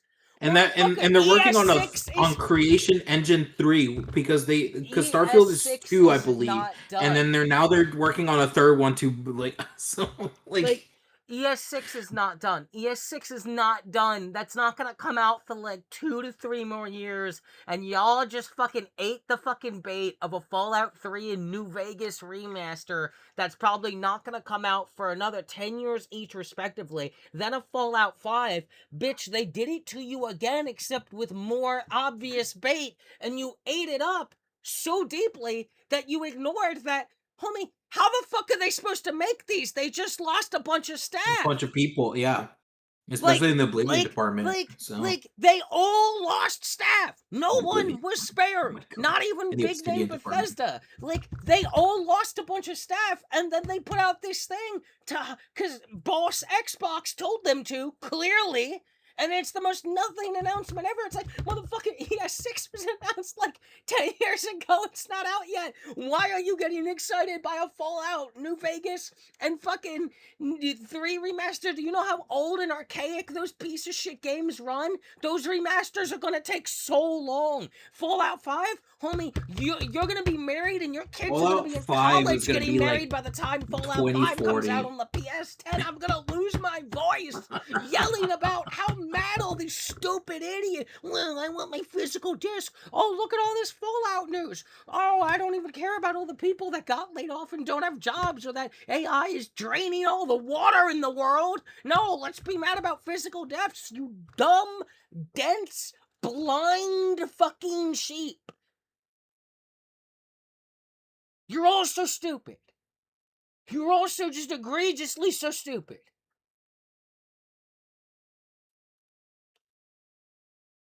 And the world will just, unfortunately, keep spinning. And here we are. And here we are. This is why people start smoking. Right here. This is why. This is why right here. This is why people do drugs. This is why I have a bong. Not just smoking, they do drugs. Exactly. This is why I have a bong with a fully packed bowl with 2 grams of really good weed in it. That's like 38% THC. And then I have a weed pen with 3 different strains in it, and all of them are in the high 30s as well. And I'm just sitting here like, yep. Let's just be mad about a bunch of dumb bullshit that we kind of set up the problem for, and then didn't care until it changed, and everything changes, and then we're not even fighting for the right things, and then, oh, look at all this Fallout Elder Scrolls news. That'll placate me for the next 5 years. Yeah, I bet it will, you fucking gerbil in a wheel. People disgust me. Like, so much. You're all so stupid. I'm so pissed at, like, the way people operate, and I'm just, like, watching this industry implode over and over on itself. Over and over. And I'm like, man, remember when games just came out and they were just out and that was it? And it was either good or bad or, like, whatever, but none of that really mattered back then, because it was just like, hell yeah. I like this thing. It's for me. And that was it. There was no online skullduggery. There wasn't studios closing all the time. We weren't constantly on the brink of war. We weren't having to be connected to online all the time. And by the time any of us were consciously aware of what the digital age was doing to us as a society and a species, it was too fucking late, man. Button's already been pressed. You're already holding that controller before you even learn to speak. It's too late. Time marches on. It does not go backwards. It marches fucking forwards. And it's too late. It's fucked. Everybody got skeletons in the closet now. Ain't nobody clean. There are no heroes anymore. They're all dead. Like, fuck. You got any good news? Everything was bad at the second half of that after that little bit of good. I'll enjoy those fall. Oh, hey, wait, Avowed 2 got canceled, even though it was like basically done, which is kind of whack. Doesn't even make sense, really. Like, if it's that close to being done, just finish it and sell it. Huh? So now we're gonna make Untitled Fallout game with Obsidian, who also lost staff. Yep. Meanwhile, ZeniMax has lost so much staff that they're not even sure how the fuck they can operate ESO in any capacity now.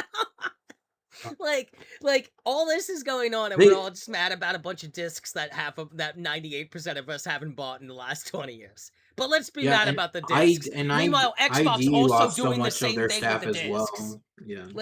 Like we're watching like the AI bubble is bursting. The cracks are starting to form, and we're watching who's getting hit. And it's not the CEOs. It's not like these big companies will take their losses, and they will outlast every single one of us on the planet, including the people in charge of them. And they'll still be here, and it'll still be shitty, and it'll be another generation's problem, and ain't nothing gonna be solved, brother. Because people are stupid. They're little gerbos on a wheel. Like, the fact that people read that Bethesda news and just got mad hype. Like, and I'm saying this as a bitch that fucking loves these games and will play all of those games if I live to see them all come out. But I don't know why. Like, I look at that and like, that's so obviously like bold sizzle distraction from the mass layoffs and the fact that none of these companies it have was the pretty much just resources like to it do was pretty much this, dude. like, as much as I would believe any of the stuff, like even I said that I think if they were to do Fallout 3 remaster coming out, I could see it being announced or whatever, like next year when they have like their big 30th anniversary thing or whatever. But like it really is down to it. This has all just been sort of like just pretty much just crowd control, because they with all the layouts that they did, they're like, we need to do something to placate the players so that they think it's like, oh, actually everything's fine. No, there's nothing to worry about. When it's like, And that's kind of, you I all guess, just literally literally you gave just swallowed it. You just swallowed it right up. And then to see that same energy at the PS Disc, and I'm like, I'm looking at what just happened on the Xbox end, and I'm like, okay, so all Sony has to do is the most basic drivel placate move, and you would drop the disc thing in a day. In a day, Vaughn. The only difference is Sony didn't even bother. They just said, fuck you. What are you gonna do? Whine about it? Sure, okay. Because they know they don't need to do anything about it. And that's the reality of the situation. That's what the fucking hard factual truth is. Xbox did something way worse than no physical media by 2028. Way worse. And then promised you the moon after they gutted the kingdoms. And you were just like, yeah, cool, we're gonna get the moon later. Like, even if they didn't fire all those people, think about the timeline of this. ES6 is still not done. That was with more people. Starfield still has content coming. They're like, Fallout 5 is in pre-production. Yeah, do you know what pre-production means? It probably means it's a fucking sketch of a logo on some guy's napkin at lunch and the name came up. Maybe they have a character drawn. Like, that means nothing. And then they're like, Fallout 3 New Vegas remasters, and I'm like, I don't think you understand how long it's gonna take to get to these. Like, it's like, again, they just, like, the most obvious smokescreen, here you go, idiots, ever. And it worked instantly. And the only difference to me is that PlayStation didn't bother to try to placate smokescreen you, feed you a little treat to make you forget about the discs. That's the only difference to me. If PlayStation did that, we wouldn't even have been talking about it the way we did. We would have just been like, yeah, and then PlayStation did the same thing on their end with to placate the no physical media. Like, the Xbox placate smokescreen worked so good, no one even seemed to caught that Xbox also said they're not gonna do the physical media. Like, we're fucked. It's fucked. I can't, there's not whimsy strong enough for me to take for this. It's so obviously fucked, and it just drives me nuts, and I hate it. I can't wait for Nintendo to announce some atrocious thing and then be like, but look, game you love, by Nintendo.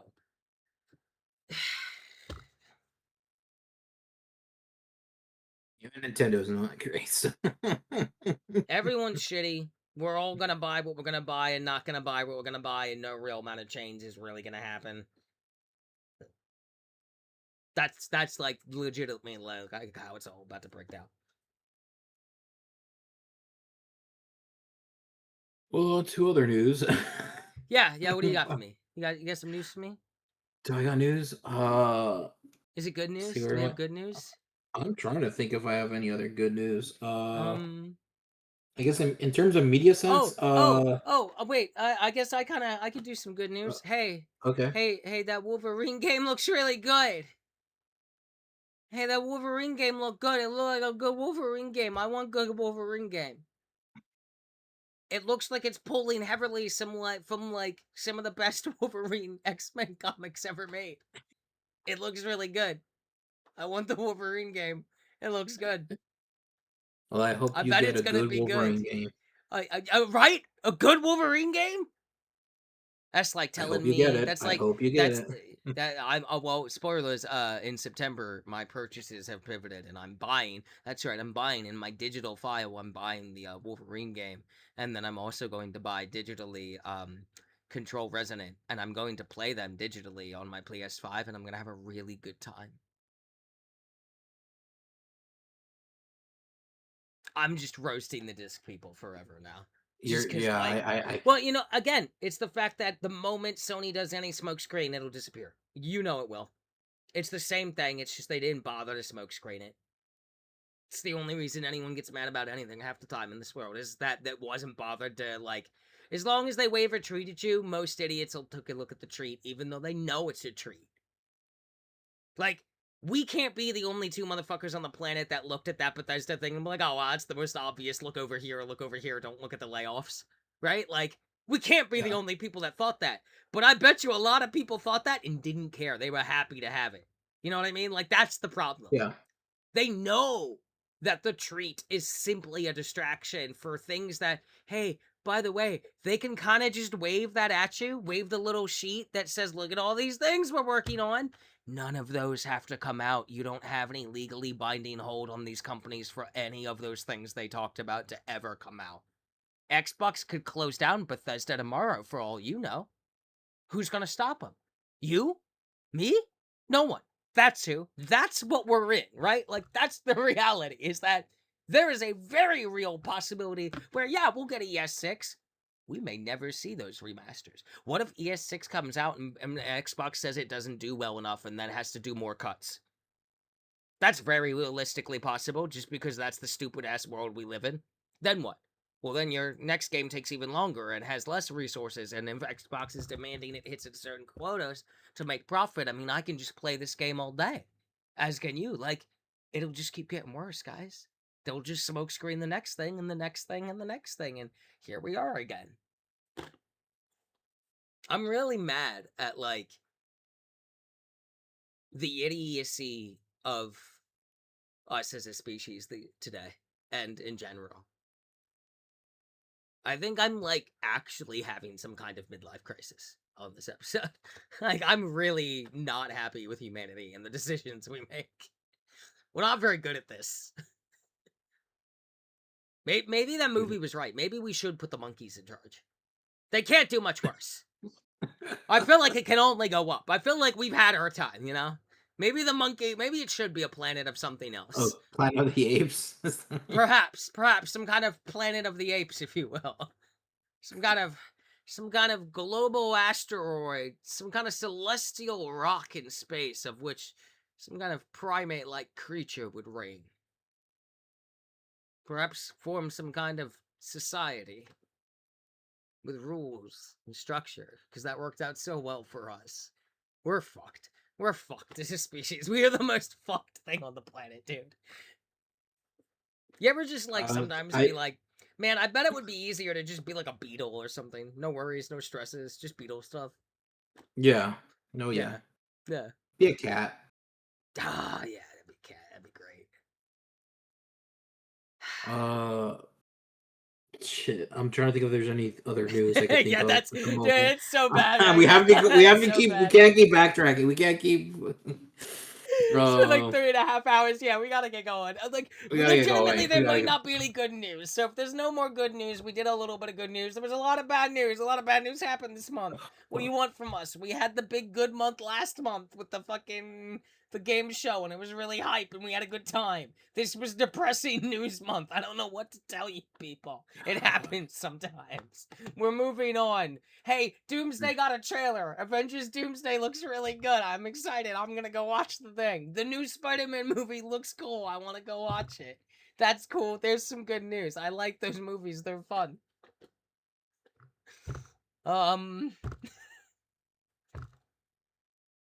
You got a wish list? Whimsy me up. Tell me, sell me let's on a see. wish list. Let's wrap this fucking train wreck that's on fire, please. God. Oh my See, god. did Oh, I Mortal add Shell any? 2 got a release date. It looks really good. Support small studios that make cool games. I liked Mortal Shell 1. I just wanted more.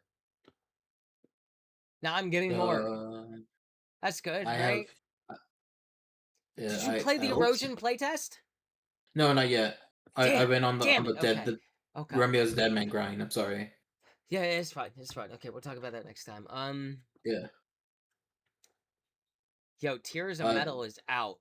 I don't own it yet, but I really, really want to pick it up because I played a lot of that demo over and over and over every Steam Fest. It's really good. I really like Tears of Metal. Go Oh, buy I Tears of know. I Metal. know. Support indie I. studios. There's my good whimsy news. Please go buy Tears of Metal. This game is awesome, and this studio's been working on it for a couple years. It's so good. You get to yell for Scotland. There's a button just for that. You get to kill colonizers and take back the land. Please support this game. It's great. It's called Tears of Metal on Steam. You should go buy it. It's really good. I think it's also on Xbox. It's unfortunately not on PlayStation. Damn you, Sonny. Damn. That's not my wish list though. Do you have your wish list yet? Would you like to pitch it?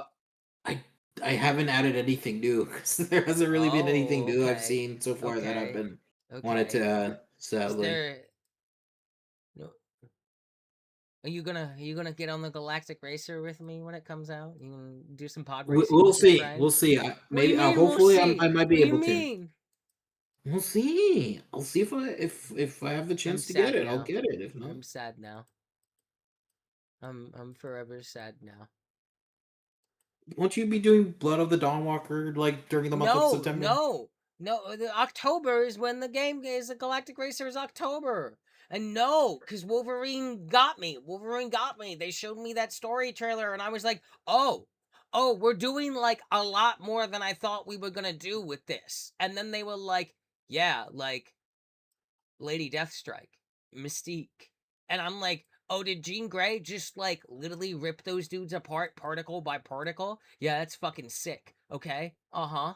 Uh-huh. And then they were like, it's not an open world collectathon like the Spider-Man games. And I was like, yeah. Tight linear, like well-designed big levels that are nice and I'll remember instead of like a giant open world with a bunch of bullshit in it. Yeah. So then I had to pivot. Because at the time, I didn't get the license yet, so I didn't know when my income would start. So, but like, I'm still trying to not buy a whole bunch in 1 month because I have other bills and shit to pay. But I'm doing Wolverine and Control Resonant simply because I think it's going to be a lot easier to avoid spoilers for Dawnwalker and a lot harder to avoid spoilers for fucking Wolverine. Wolverine. Fair. I feel like avoiding the Wolverine spoilers will be impossible because I could not avoid either of the Spider-Mans. And I tried and both got spoiled. And I was like, well, okay. So, I'm gonna play the Wolverine at launch. Fucking little known fact, Stella loves Wolverine. Wolverine's cool as fuck. That's not my wish list, but I'm really excited for that game. It looked good. I don't know. I don't have anything either. I mean, I've added stuff, but haven't looked into it enough to talk about. I mean, like all There's the stuff stuff. I mentioned last month, like Sherman Gloom, the Abiotic, El Paso Elsewhere. And that's kind of like the only thing I think I've added. And then I did add like Stellar Blade, the original one, so I can get that Yeah, that once I game's get that great. before. That game's great. Yeah. You should play that So game on the I super hard mode and tell me how much fun you have. I see. I will maybe do that. Yeah, I'm scrolling through my thing. I'm just like,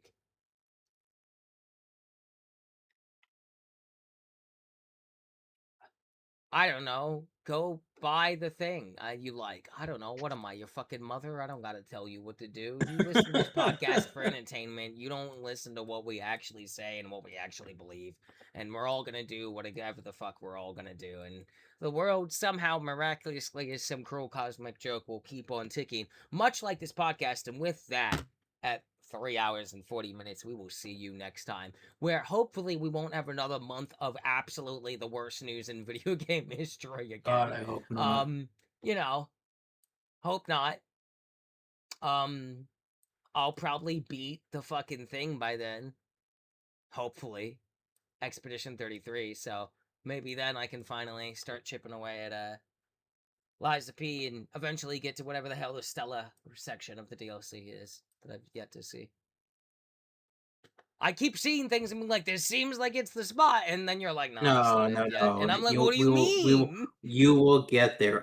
Once you get there, I know it will be obvious. It will be like, I swear, like at it this will. point, short of it just being incredibly gorgeous, buff, naked women, like what else could it be, Vaughn? I've seen so many things in the DLC where I'm like, he's got to be talking about this, the crazy blood statue, that was awesome, and you're like, no, that's not it. No, And I'm that's like, not what it. about the hot puppet lady mommy? And you're like, no, that's not it. I'm No, like, what that's do you not it. mean? Like, sort of just a bunch of hot puppet lady mommies. What else could there possibly be that's Stella, Cody? Or you'll get to it. If you I'm get gonna to be it, you'll get to disappointed. it. I'm gonna be disappointed. You're hyping this up. You're selling me whimsy that I can't buy again. And with that, we'll see you all next month. See you Jesus next Christ. month. Fuck.